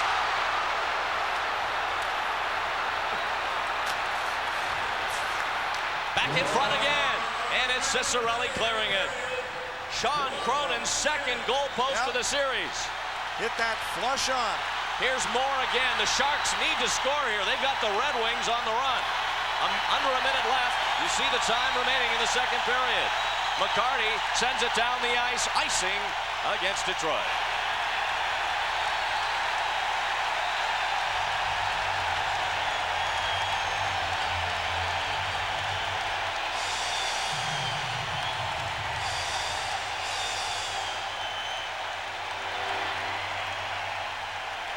Boy, what action, and boy, what has this guy done? Used a half a dozen tremendous stops in this second period, one coming off Kozlov on the giveaway, and then the Sharks turning it around down on the other end and working hard. Here's that Cronin shot, just a quick snapshot from the point. There you see Osgood out, and that thing hits flush on. Here you're going to see it from upstairs. There's Osgood, going to see the shot, left post, bing, right there and coming up. Some great forechecking and some hard work by the Sharks. They continue this kind of work effort. It's going to pay off for them. Sean Cronin didn't score in the regular season. Got the first goal of the playoffs, and he's hit 2 posts in the series. He's an offensive maniac. Here's Krupa trying to hold it along the boards. Can't. A 2-on-1 for the Red Wings. Sean Burr, he's got Draper with him. Burr scores!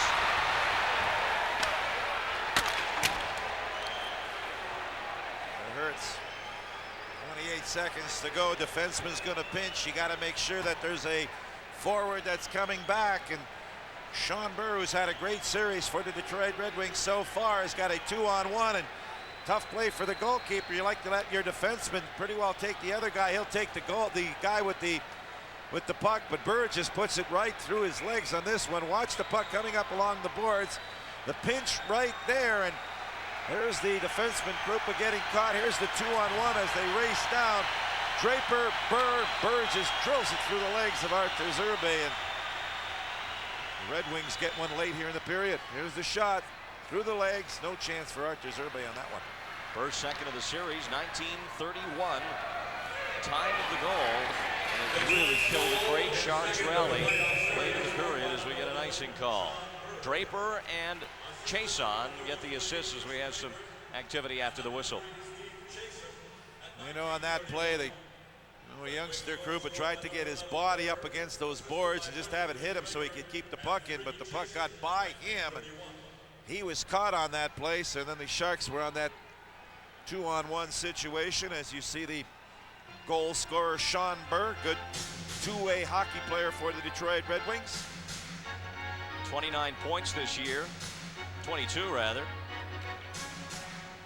Here's Krupa on the play right by the blue line. There it is. He's trying to hold it in right there. He misses it. Now you're going to see two Red Wings. The Shark forwards were caught up on the play. Here's the 2-on-1. Can he pass it or decides to shoot it? Saw that opening and put it home. Peterson, a shot saved by Osgood. Rebound, and that's just end of the pads by Garpenlaw. Under 10 seconds now. Back through the slot.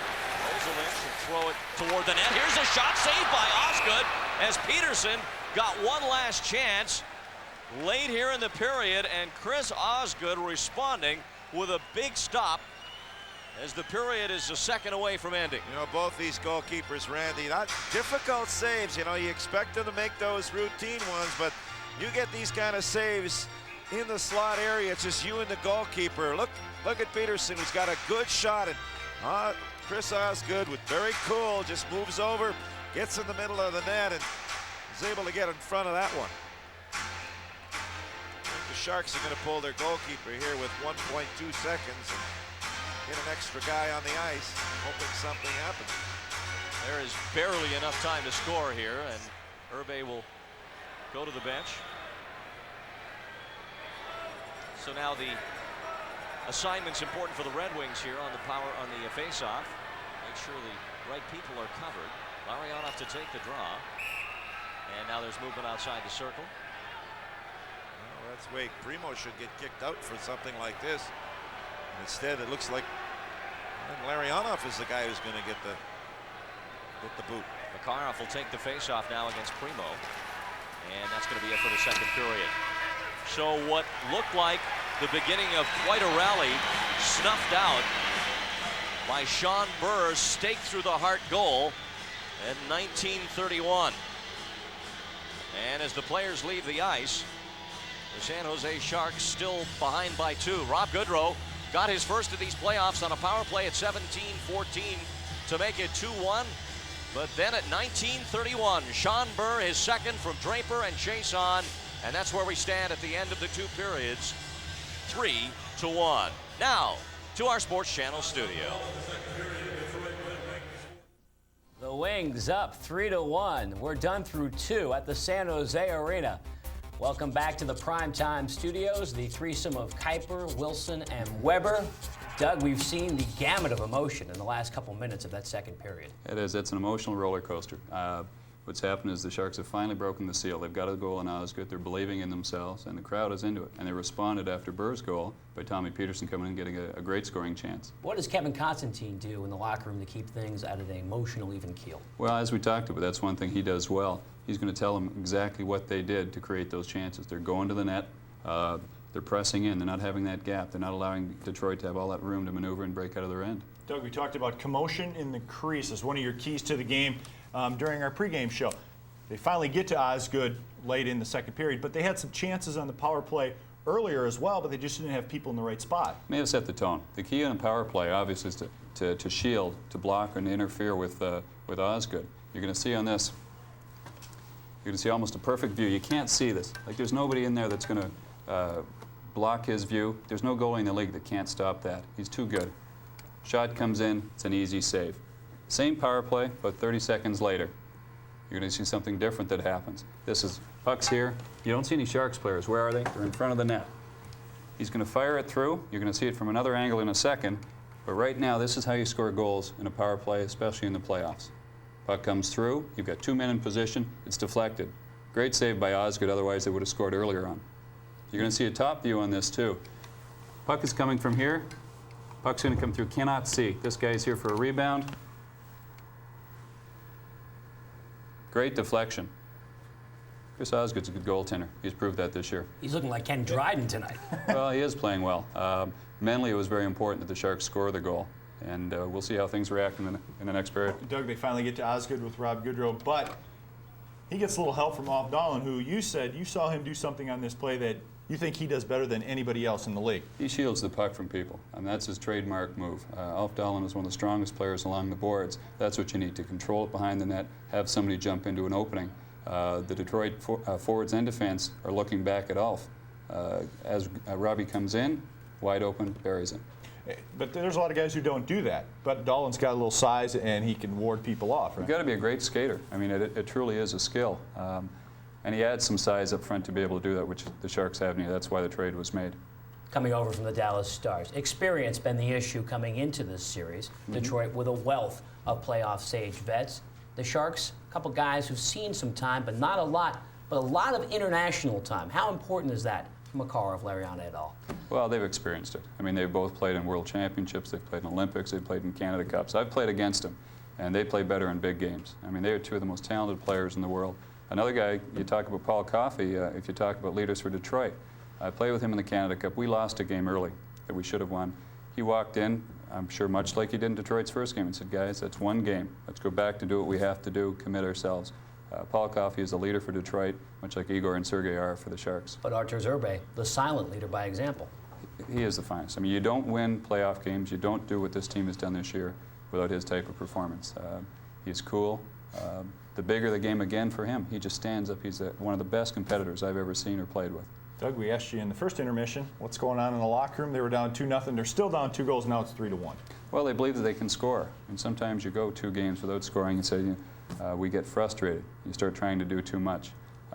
They create a lot of pressure. Even before they scored, they hemmed Detroit in. Detroit ended up taking a penalty. Put pressure on them. Detroit's not known for being solid in their end. They're very much in this game still? They are, and their emotions are starting to roll. You can feel the adrenaline. I've been there, and I tell you what, I miss it. I mean, that is something to me that is the most exciting part of the game this time of year. All right, thank you very much, Doug. We are 3-1 after 2 at the San Jose Arena. And remember, you're seeing tonight's game on basic cable. And you're going to see tomorrow and Tuesday's playoff matchups as well. Red Wings and Sharks on basic cable right here on Sports Channel. But remember, 1-800-926-SPORT to be a Sports Channel subscriber. Stay with us. Randy and Pete return from San Jose Arena in just a moment.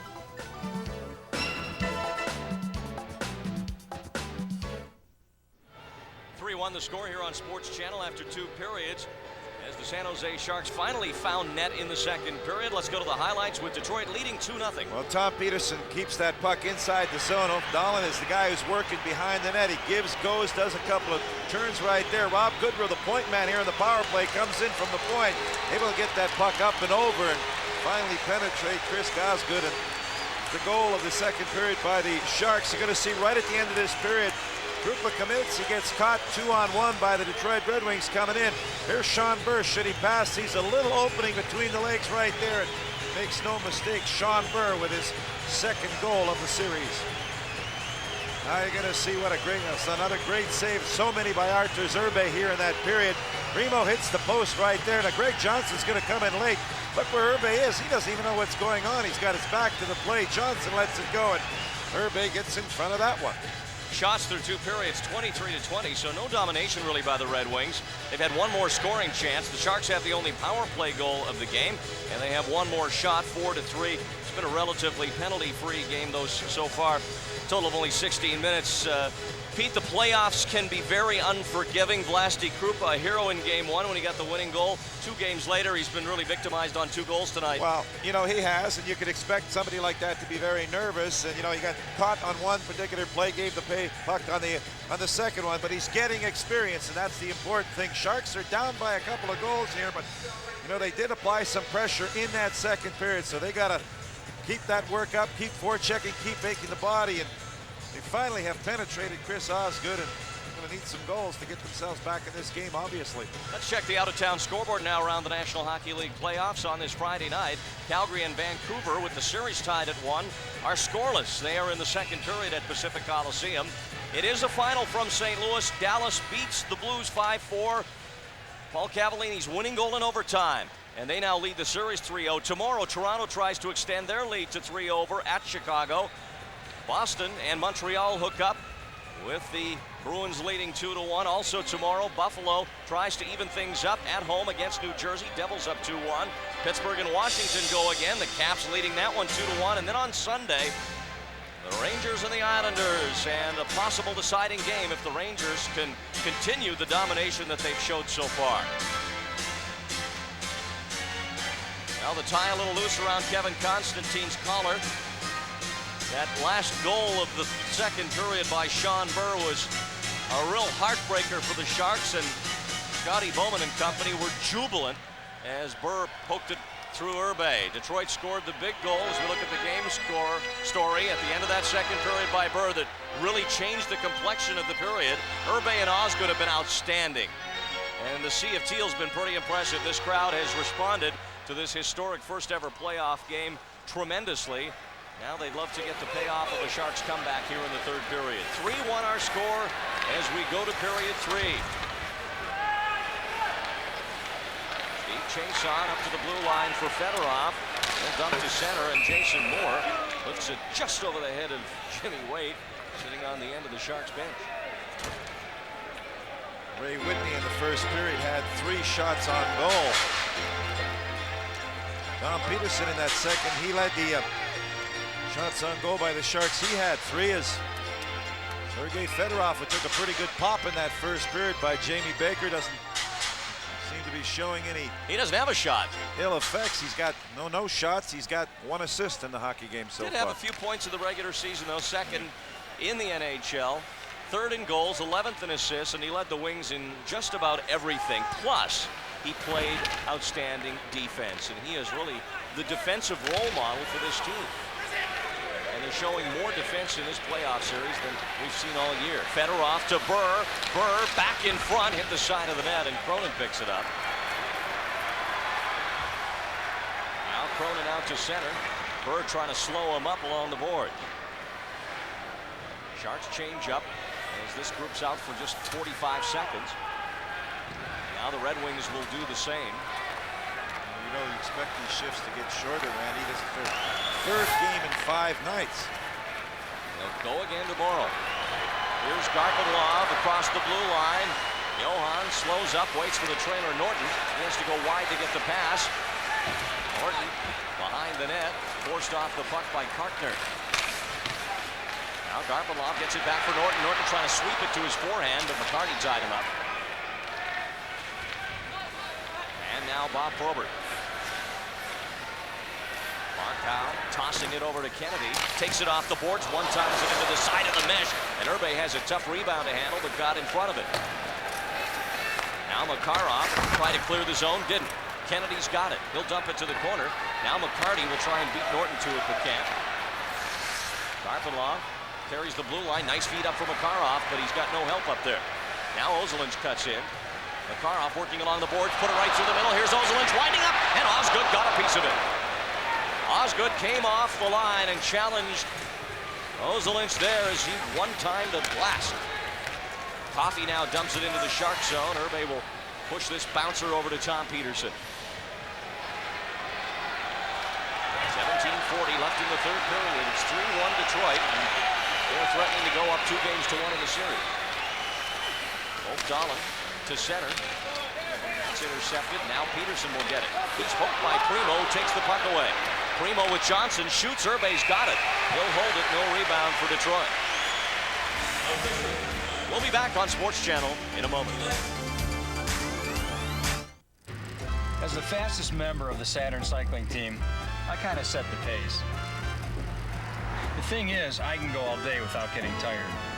Rain, sleet, heat, it makes no difference to me. Let's go, guys, up here. Personally, I can't get enough hills. Some days, I actually search them out. I don't know what it is, but I always feel great after a long ride. Things haven't been that great with Steve and me for a while, so it's not a total surprise. Believe me, it's still a little scary being on your own now. You really need to start thinking about money. And I haven't begun to think about that. When I went through this, I sat down with a broker over at P. & Weber. He looked at what I had, and we came up with a plan that basically just let me get on with my life. How did he know what you needed? Fortunately for me, he asked. Well, you're going to see a shot coming in off the goalpost here by the Detroit Red Wings. Here's the shot. Sheldon Kennedy lets it go. It may have just hit either the side or just a portion of the goalpost right there. See how it comes back? It hits Irbe in the back. He doesn't know where it is, and he goes down, gets those pads together, and gets the rebound there off Bob Probert. Blasty Krupa behind the Sharks net. Turns away from Primo, who's the lone forechecker, but he's an imposing figure back there. Big, strong, and pretty quick, too, for his size. Dahlin banks it off the boards up for Duchesne. Lidstrom able to chop it ahead for Paul Coffey. Now Coffey on a rush down the right wing side has Johnson and Shepard with him. Coffey in front. That's pushed aside. Elliott back checking, able to clear that. Now centered again. Irbe pokes this one up the middle. Lindstrom a drive, and that's blocked, and now the Sharks break out 3-on-2. Elliott throws it across to Duchesne. Tried to work it back. Lindstrom with the block. Here's a blast knocked down in front. Primo sends it up the middle of the ice. Cronin trying to quickly headman it back the other way. Nicholas Lidstrom with it for the Red Wings. Fedorov just dumps in as the Red Wings are in the midst of a change. Now Falloon with it. Up for Whitney. Konstantinov back. Whitney pulls up. Konstantinov poked the puck away. Dino Ciccarelli, who has one of the 3 Red Wing goals, comes across the line with chase on. Forced back. Coming in is Konstantinov. He'll drive it behind the net. Here's Fedorov. Fires it. I don't know to who. And it goes all the way down the ice. I think he was trying to put it on net, but he misfired. He was at a bad angle, almost behind the goal line. And it ended up being a clear all the way down to the other blue line. Whitney to center. Baker turns, takes the pass, tries to split the D. Pass for Falloon, but Ciccarelli's back. We have a delayed penalty game coming up. We got a hooking call. See who it's against here. Well, it looks like it's against the Detroit Red Wings. That's a hold. Kozlov is going to be the guilty party on this particular play. Ray Whitney skating down the side. You got to do to open things up, speed it up a little bit. Make those defensemen have to turn and chase a little bit. And it is Kozlov, 13. Once again, that power play goes to work for the Sharks. So Kozlov, who has not been as effective in this series as he was in the regular season when he posted some big numbers, sits down, and there you get a look at Vyacheslav Kozlov from Russia. A 30-goal scorer during the year, and just playing with Sergei Fedorov. It doesn't hurt when you got a guy like that as your center iceman. There's the power play numbers in this series and in this game. Tonight 1 for 4. Game 2 0 for 9. Game 1 1 for 4. So the Sharks are a collective 2 for 17. Red Wings win the draw, send it the length of the ice. Norton out with Ozolinsh on the points, and then it's the V line. Larionov, Garpenlov, and Makarov. They struggle to get it across the line, but do. Now Larionov finds an opening through Chris Draper to Norton, but it's cleared out by Konstantinov. You're going to watch how the Red Wings line up here. They'll have one guy chase the puck, and they'll have 3 guys back. Larionov's pass hit Berg. Now here's a breakaway. It's Konstantinov, and Irbe stops him. And he lost his helmet in the exchange. Never really got a good shot away. I think he spun right out of that one. He faked himself out with that last move. Garpenlov back now to Peterson. Sharks on a power play. Larionov back to the point. Peterson drives the net. Osgood's got it. Garpenlov hoping for that puck to drop out of the glove, but it didn't. Well, I'll tell you, how many breakaways has Artur Irbe stopped in this hockey game? And in this series, Paul Coffey in game 1, remember, first period, That's 2 right. breakaways. Well, here's a little mix-up. We talk about the neutral zone where they're having so many problems. Now, I think he dekes himself out here. Look at Konstantinov coming in. Wanted to go left and changed his mind, went right, and Irbe just followed him along the way. And I'm going to look at it again.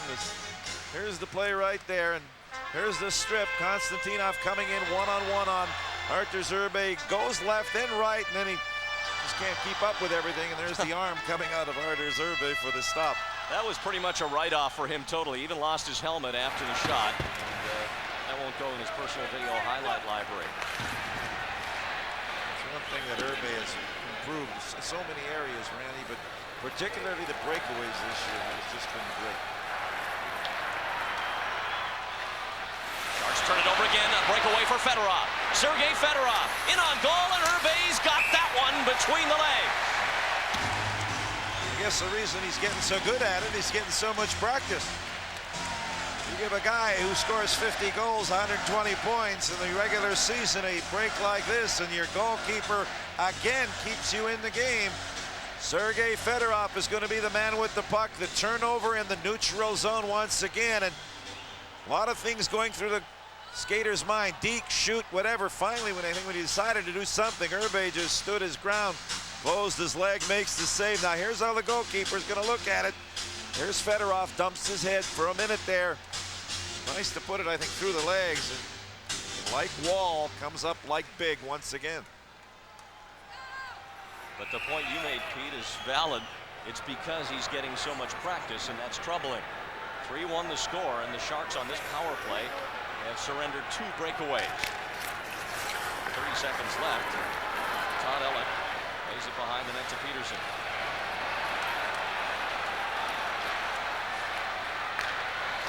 Dahlin knocked off his stick. Now here's another break, but Burr's not going to catch this one. Zerbe comes all the way to the front of the faceoff circle. And he's got to be wondering what's going on here. Here's Whitney up the middle. Good speed. Whitney tries to get the wrist shot away, but Konstantinov gives him a bad elbow after the check. Fraser watched it, didn't call it. Whitney lost his helmet. Konstantinov threw the check and then the forearm to Whitney. A lot of people have lost their helmets today. They don't make them like they used to. No, they don't. Power play's over as Bob Airy has it at center, dumps it in. Osgood controls for Detroit. They lead 3-1 here in Game 3, third period. And a whistle as we pause. 3-1, Detroit in front. We'll be right back. All over the world, when people are late, you're guaranteed to hear excuses. The alarm clock broke. Mein Goldfisch ist gestorben. Problème des cheveux? At UPS, however, we guarantee we'll be on time. In fact, we now guarantee on-time delivery to hundreds of cities around the world, or your money back. So while you might hear, you'll never hear it from us.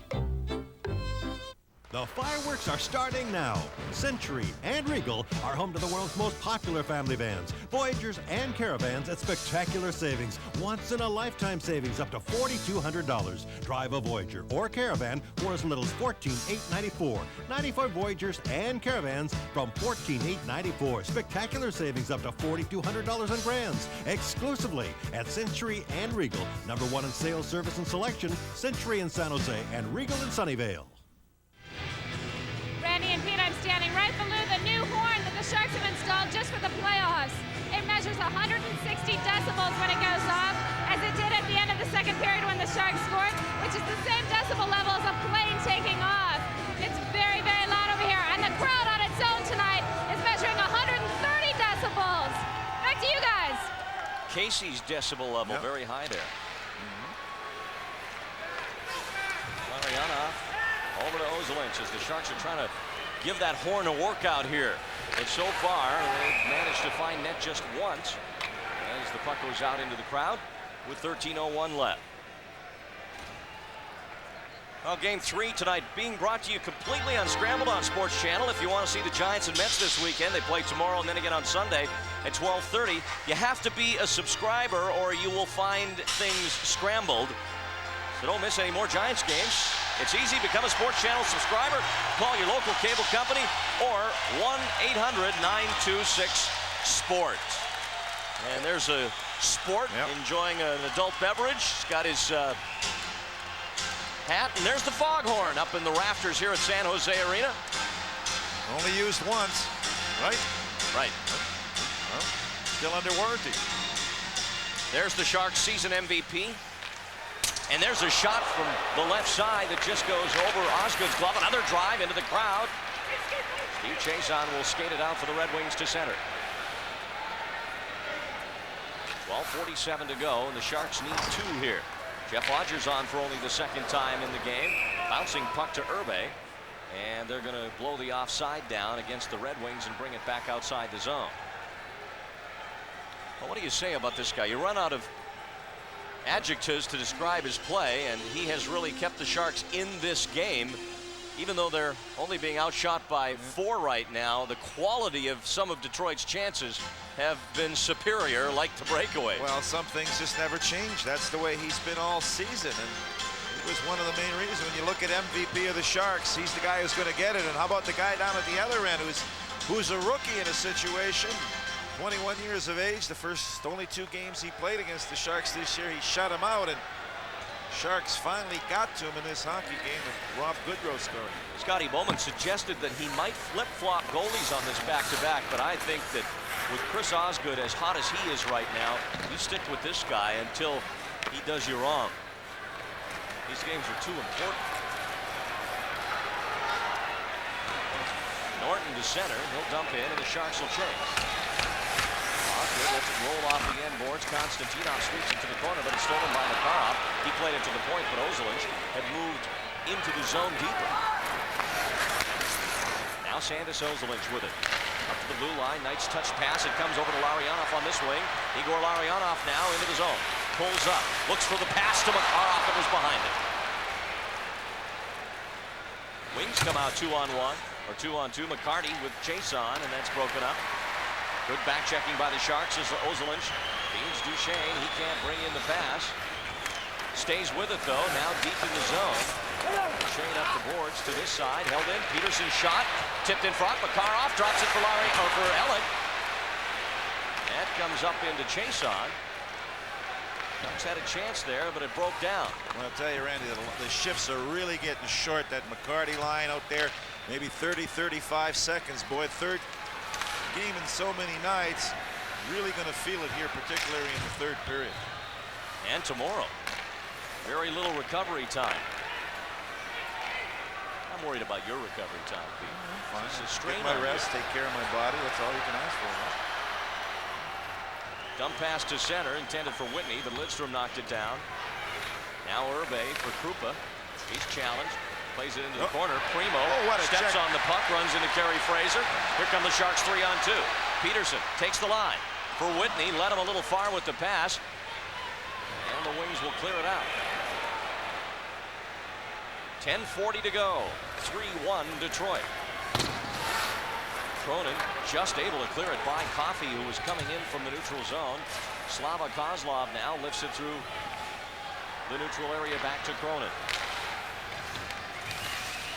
Here's Fedorov, knocks it down at center. He backs away from Jason Moore, and now Detroit trying to kill some time here and run the clock down.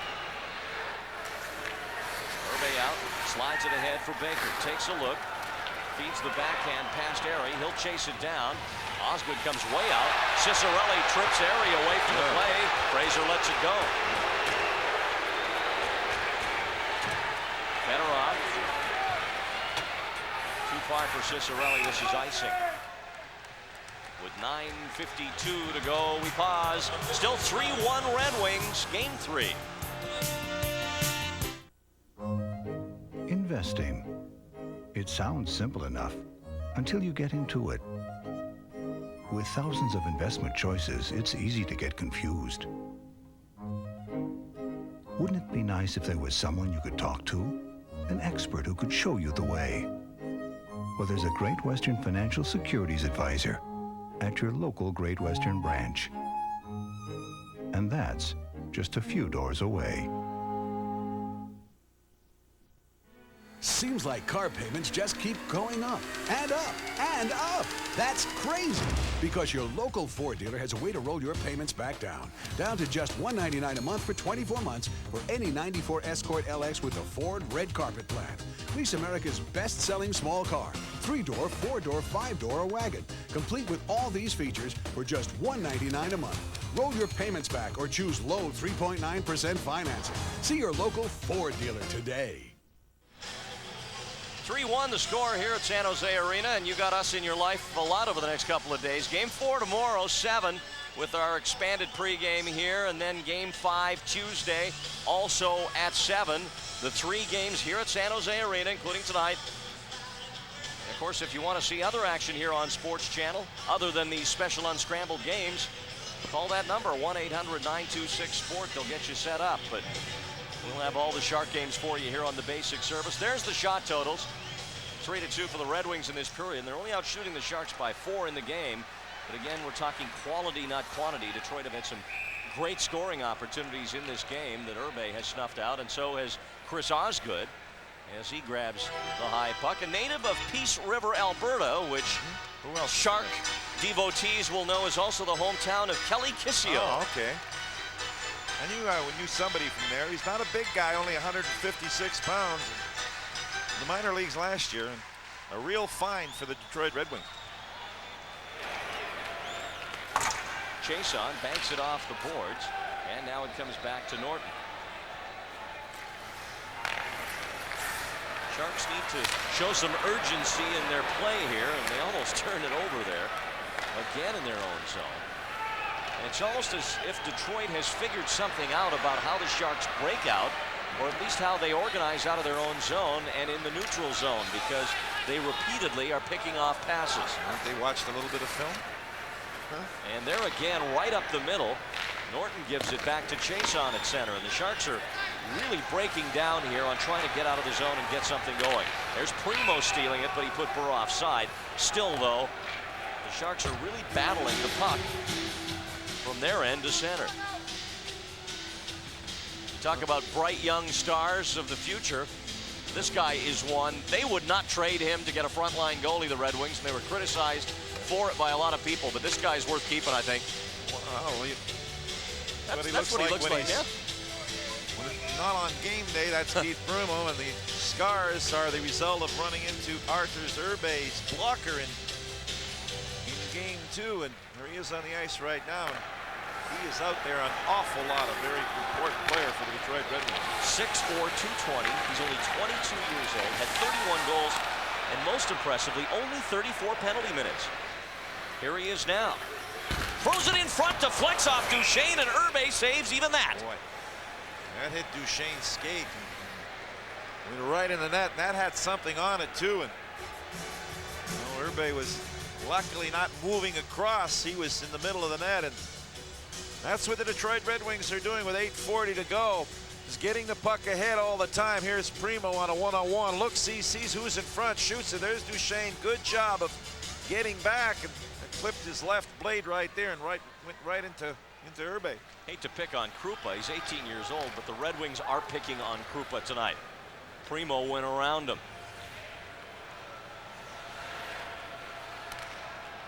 Krupa may be getting experience, but he's paying for it tonight. Here's Primo. Nice move to stay away from Dahlin. Now Mark Howe throws it back to Primo's direction.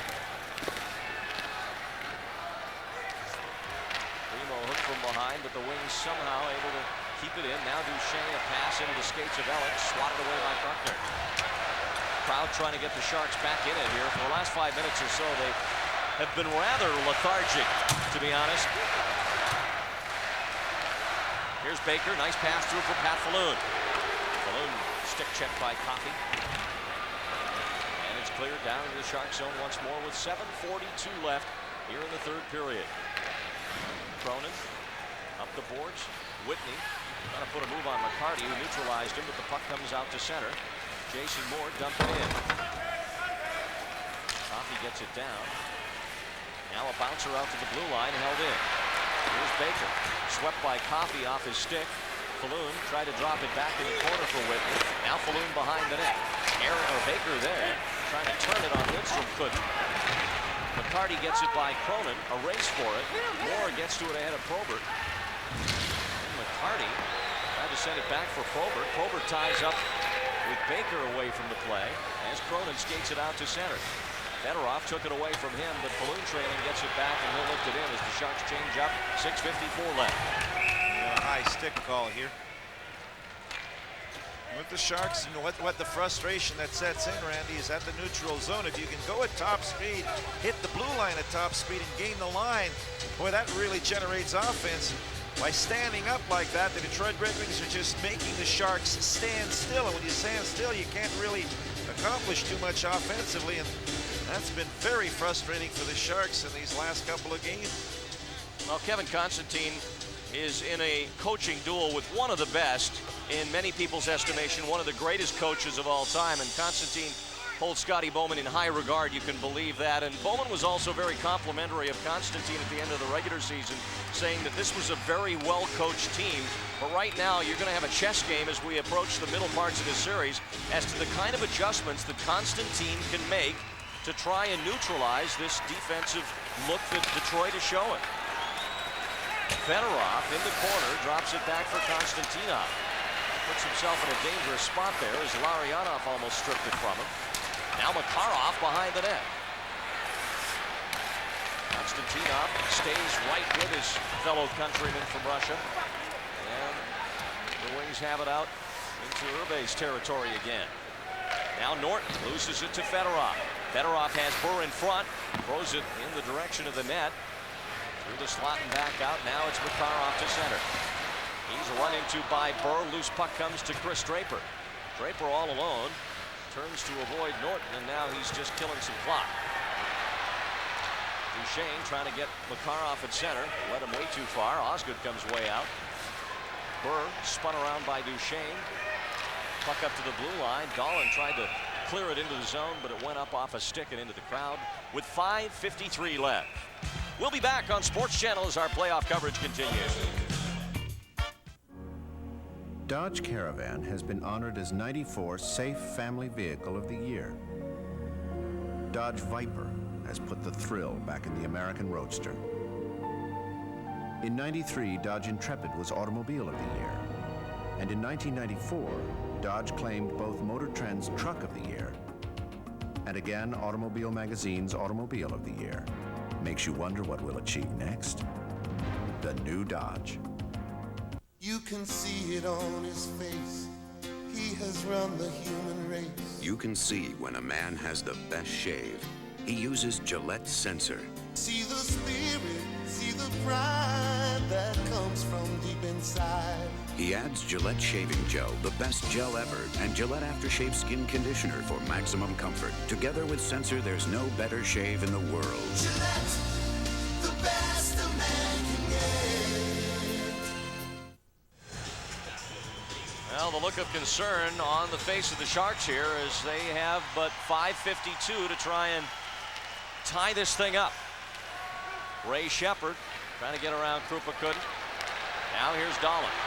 Wide on the right wing side, watched by Mark Howe. Dahlin in front and right through the slot. Primo picked it up. Dahlin made a nice play.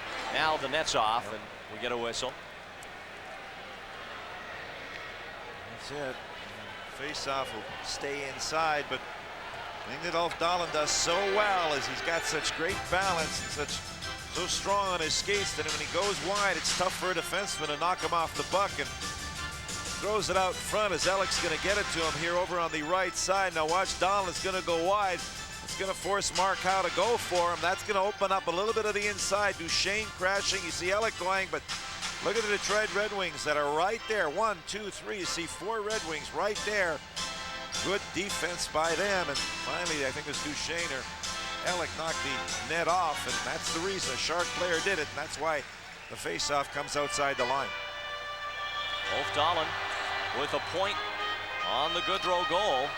He was without a point in the first 2 games. That was the first time since coming to the Sharks that he'd gone 2 games without a point.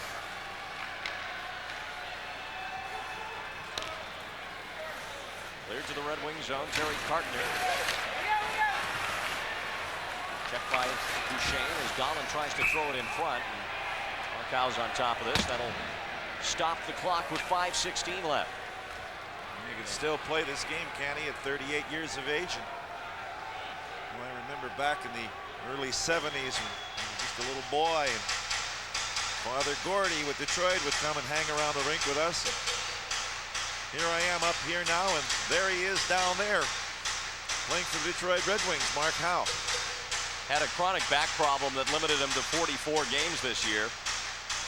But he is a proven performer, and really, if you're the Detroit Red Wings, you can afford to sit this guy for 40 games and save him for the playoffs because of all the talent. And now when the games matter most, Mark Howe's in there for you.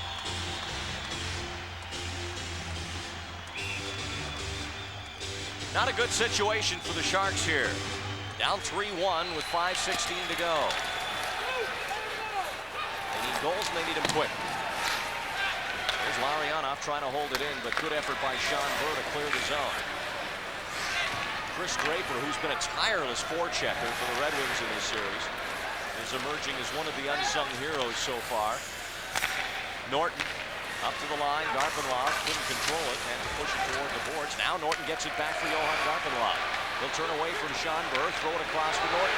Norton wrist shot into the crowd. Osgood made the save. Fedorov turns it the other way up to Burr at center. And he'll just dump in all alone as the Wings are on a chain. Now Jeff Norton up for Eric. Sharks captains to center up the right side. Trying to work his way past Chason. Gave him a bump. Now a big hit by Ari on Konstantinov. Konstantinov with retaliation.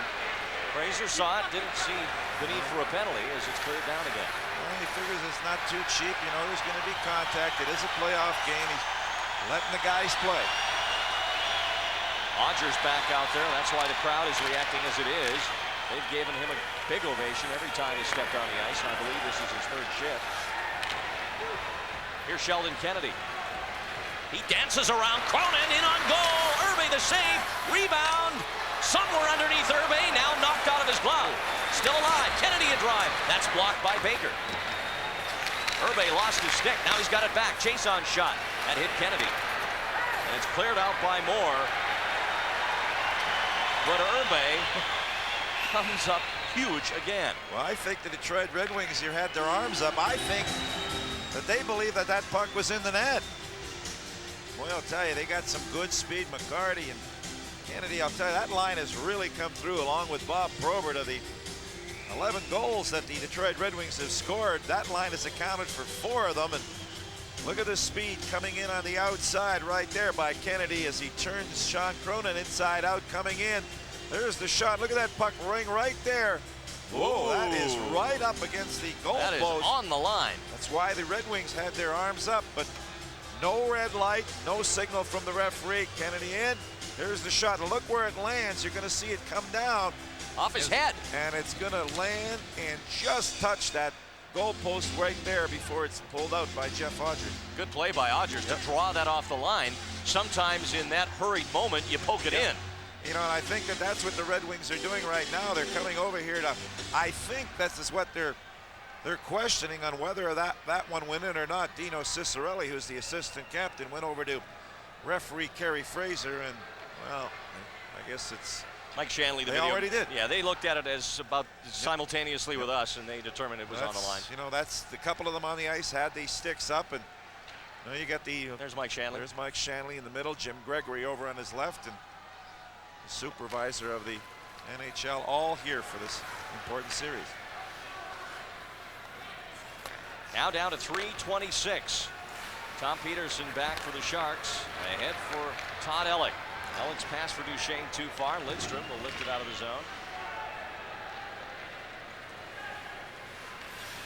Now Nicholas Lidstrom ahead for Sergei Fedorov. No challenge, Krupa, turn away. Played it back to the line. Nice pass to Cicerelli. His shot blocked by Irbe. Rebound. Kozlov, a second shot. Irbe stops that. Now Fedorov right on the doorstep, and he slapped that one off a stick wide. Duchesne tackled by Cicerelli. Inside the Shark zone. Red Wings just not giving the Sharks any kind of skating room. You see Duchesne with the puck. Doesn't even have a chance to look up. Right away, Cicerelli. Boom, he jumps on him. And then we talk about Sergei Fedorov and what kind of numbers he puts up offensively. Is a frustration, obviously, on that Shark bench right now. But I'll tell you, Fedorov not only can go offensively, but he can play the other end, too. He's just a very strong defensive period here for him. Well, a lot of work ahead of Constantine now with 2 straight losses, it seems, to the Red Wings. Still 2:51 left here, and there's not much time to work. But with Constantine's work ethic and that of the coaching staff, they will be up well into the wee hours tonight to try and decipher the Red Wings' new look. And it is a new look. This is not the Detroit team we saw in the regular season. Well, you know, they've almost 6 periods of hockey, and the Sharks have only scored 1 goal. So talk about their offense, the Red Wings, they've been doing a pretty good thing on the defense end of things. Draper trying to knock the puck free for the Wings. And Chason sends it up to center. Sergei Makarov getting it back to Jeff Norton. Now Makarov starts out from his own zone. To center with Larionov and Makarov and Garpenlov. Here's Makarov from the sharp angle. Fake the shot. Back for Garpenlov, and Chason got a piece of that. Here's Makarov again trying to turn away from McCarty. Can't. Norton at the right point, and he's double teamed down to the ice. Shove as play comes back to this side. Yeah, but he was offside. He was pinned by 2 Detroit Red Wings. That's why the crowd is. McCarty and Burr had him pretty much down on the ice, and well, after when he finally got up, Randy, he didn't have a hockey stick. His stick was a couple of feet away, so he was searching around for it, and he couldn't get over the blue line onside, and then the Sharks brought it in, and that was the offside call. Sergei Makarov grabbing a rest over on the bench, down to 1:58 now as we take another look at that action. Yeah, right here, he's knocked down by Burr from behind, and they're going to see a couple of guys. See that right down on him there? The puck is cleared over the line, and now over on the Sharks bench, they got to figure out what they're going to do. Obviously, they want to get Arturs Urbe out and get that extra attacker on the ice. But they are down by 2. You got to get 1 right before you get the other one. 1 before 2. Here's Primo. A 2-on-1 has Greg Johnson with him. Good check by Ellick, and the puck comes off the stick right to Urbe as Bob Airy goes feet first into the net. Well, we want to remind you that Game 3 of this Western Conference quarterfinal has been brought to you by Budweiser, Beechwood aged for a crisp classic taste. By the Discover card. It pays to discover. By Payne Weber. We believe our most important investment is an investment in relationships. By Great Western's family of companies, $38 billion strong. By British Airways, the world's favorite airline. By the Northern California Dodge dealers. Come in today and test drive the all-new Dodge Neon. And by Gillette Sensor and the new Gillette Series. Gillette, the best a man can get. Randy Hahn with Pete Stemkowski. 1:41 left here in the 3rd period at San Jose Arena. Detroit on the verge of going up 2-1 in this best-of-7 series. Here's Ray Whitney off the faceoff. And he'll lose it as Mark Howe gets it back for Detroit. Here's Howe again, now on the offensive end. He's got Primo 2-on-1 with him. The pass, the shot, the save. And it's off Urbe's stick behind the net to Whitney. Ellick sends it this side for Peterson and gets it back. Todd Ellick to center, no move by Urbe yet to leave the net. Ellick lost the puck to Primo, then gave him a check and almost sent Primo over the boards. Whitney turning away now from Shepard with a minute to go. Now here's Norton. Norton to the blue line. Lost the puck, and a penalty coming up. It'll be against Detroit. I think it's Greg Johnson's going to be the one who gets the call.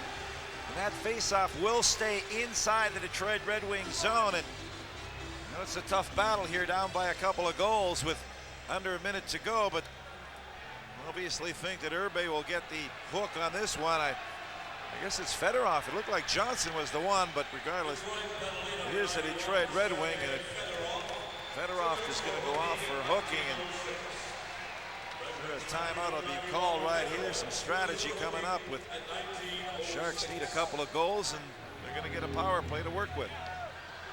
Here's another look at the play. Right there. Fedorov got it under the arm. Right there, right? Pulls down Jeff Norton. Sharks are gathered around Kevin Constantine, and I think we may have seen our first octopus on the ice. Timeout taken by the Sharks as they huddle around Kevin Constantine and Wayne Thomas to discuss the scenario here. It's likely that Irbe will begin on the bench with the faceoff in the Detroit zone. 53.1 seconds left. 2 more games at San Jose Arena in this series, and then it'll go back to Detroit if necessary, and we'll be here. Game 4 tomorrow night, 7 o'clock. Our expanded pregame starting then. And then again on Tuesday, Game 5, also the 7 p.m. start. Those will be unscrambled here on the basic service of Sports Channel. If you want to get other action of Giants and A's and Warriors playoffs, that's the number to call, or your local cable operator. Well, the strategy pretty simple here. Get the draw, shoot it towards the net, and start getting in there, because you can't be passing and looking to get too fancy in a situation like this, because you just don't have that much time to play with it. Irbe's on the bench, and there are 6 attackers on the ice for the Sharks. And it's 6-4 with Fedorov in the penalty box. Sharks win the draw. Larionov at the point. He'll skate in. Igor's pass far side. Rosalind, who couldn't bring it in. Now Alec one-times it. Chance at the side of the net for Makarov, but he couldn't wrestle to the puck. Now Larionov again. Pass for Peterson. Has to take it off the boards. Back to Igor. Down low for Makarov. He shot. It's in. A goal.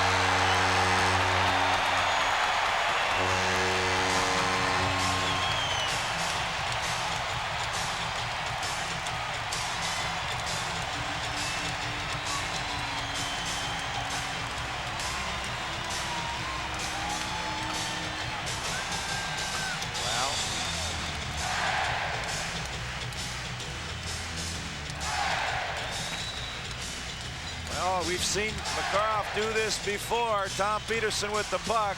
Sergei's got it over on the right side. Gets the puck from Igor Larionov. Look at Ozelinch try to sneak in. Osgood goes down. Makarov goes up. It's inside the net.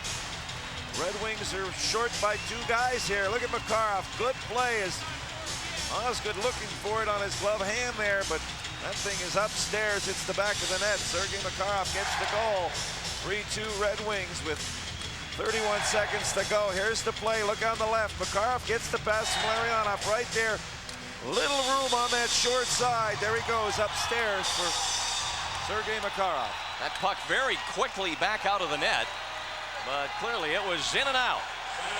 Now 31.2 seconds left. Irbe stays on the bench, but now the faceoff's up to center ice. It's 3-2. Sharks need 1 goal here. And now they're going to have to start from deep. Ozelinch will play it around the boards for Peterson. 20 seconds left in regulation. Peterson up to center for Makarov. Glove down at the blue line. Cleared down the ice by the Red Wings. A race for it. Icing indicated here, but the Red Wings get to the puck first. Now a chance on a wraparound. Sean Burr in front, and the game is going to end as the Detroit Red Wings have won it here at San Jose Arena by a final score of 3-2. There just wasn't enough time. And the late goal in the second period by Sean Burr that snuffed out a Sharks rally turns out to be the winning goal as the Red Wings take a 2-1 lead in the series. Well, it's 3-2 efforts there, but the results up on the scoreboard are not. But 3 home games coming up here. The Sharks got to do something, obviously, in their building here, and they fall short and fall behind in this series by a game. Recapping the third period scoring, just the goal you saw moments ago. Makarov, second of the playoffs on the power play at 19:28 from Larionov and Ellick, but it was 1 too few as Detroit beats the Sharks by a final score of 3-2. Now we send you back to our Sports Channel studios. On Sports Channel, it's a final. The Detroit Red Wings over the San Jose Sharks 3-2. Well, he made a start in Game 2, shut out the San Jose Sharks, and another big goalie effort tonight, this time from not only Artur Zerbe, but also Chris Osgood of the Detroit Red Wings. Do you realize what you're doing? This is the playoffs. You're acting so calm here. No, I mean, I'm just going out there and having some fun. I mean, was a great atmosphere in the rink tonight. It was a lot of fun to be out there. I mean, the crowd was enthusiastic. I mean, it's one of the loudest rinks in the league, I think, now. This in Chicago and ours, I think. I mean, the fans are tremendous. Even after we scored a goal, I mean, they're still cheering for San Jose to come back. I mean, they came at us the whole game. They played great in the second, and in the third they played great. Arthur's made some outstanding saves. I mean, to keep them in the game. There was a few breakaway saves. I mean, they're in the game the whole game. It was a tough game again tonight. Talk about the defensive help you're getting. Obviously, Scotty saw something in Game 2. You have forwards coming back and back checking. Have you noticed a big difference here? Yeah, I have actually. I mean, the defense are playing great. They're blocking a lot of shots. I mean, a lot of people don't realize how many opportunities San Jose is getting that our defense are blocking, maybe blocking the pass or blocking the shots that they are getting. I mean, our forwards are back checking, making some great plays to take the puck off. Some of the forwards like Larionov, Makarov, and I mean, we got to contain that line, and Darlene and Duchesne as well as Olsenich and Norton to be successful. And I mean, those guys are going to get their chances because they're great players. But I mean, tonight I thought we did a pretty good job on them. Part of the San Jose Sharks' philosophy tonight was to put more bodies in front of the net, get more people in front of you. They were somewhat successful. Did you see that tonight as well? They certainly did. I mean, there's I think count 4 or 5 that just hit me that I didn't even see. I mean, you have Alf Darlene in front of me. I mean, it's tough. I can't even see the puck. I mean, a couple other guys in front of that. I mean, it makes it tough on me. I mean, some of the time they're going to go in, and tonight maybe I was lucky. I mean, they hit me when I didn't even see them. The Hockey News said the Detroit Red Wings should bite the bullet and just go with Chris Osgood in the playoffs. You've been rewarded by Scotty Bowman. Your feelings when he went with you in Game 2? Oh, I was excited. I mean, it's my first time ever playing the Stanley Cup Playoffs. I mean, it's an exciting time for me. I mean, as a young kid, you dream about playing the Stanley Cup and playing to win the Stanley Cup. And I mean, it's a dream come true for me right now, getting an opportunity to play. Talk about back-to-back games. You have to go again, probably. We're guessing here, conjecture, but you'll be back in the pipes tomorrow. Back-to-back on the road in the playoffs. How do you feel? I mean, it's going to be tough. I mean, tonight's game was a physical game. I mean, it takes toll on us. I mean, we got to come out tomorrow night and play the same way. We got to play good defense again. I mean, we have to play good defense against the San Jose team. I mean, they got some guys that can score. I think they're 5th in the league in scoring in the second half of the season. I mean, they got some snipers on our team. We just have to continue to play the same way defensively and do good on our chances. And we have our chances to try and put them past Arthur's as often as we can. I mean, it's tough, but I mean, we'll do the best we can. Now, I overheard you earlier today talking about you have to stop them in the first 10 minutes. In the first period, you knew the San Jose Sharks would come out, and you were tested also early, especially by Ray Whitney here, coming up in the first period. If you can take a look at this here and walk us through it. There he is in front. Yeah, I just hit one of our guys in the chest and it bounced right to him, and I just spalled across, and I was lucky to get my glove on it, and then a whole bunch of guys came in there. I mean, the bounce was definitely going my way in front of the net tonight. All right, you're getting a lot of decent defensive help here, and it's not only from the forwards, but also defensively. You're getting it from Coffey and Lindstrom, so you have to be proud of the help you're getting overall team-wise. Oh, certainly. I mean, certainly we're getting good defensive help. I mean, Coffey and Lindstrom, they're always coming back and playing good in front of the net, as well as Konstantinov and Chason. I mean, I can't even count on both hands how many shots they blocked tonight for us. I mean, Chason just played outstanding back there, as well as Konstantinov, as well as Carter and Howe. I mean, Howe's 37 years old back there. He's taught me a lot this season. I mean, he's a great guy to have back there and a big asset for us in the playoffs right now. All right, Chris Osgood, our player of the game here, Budweiser player of the game. Final score here in Game 3 of the Western Conference quarterfinals on Sports Channel. We will take it back to the studio. Final score, Detroit 3, the San Jose Sharks 2.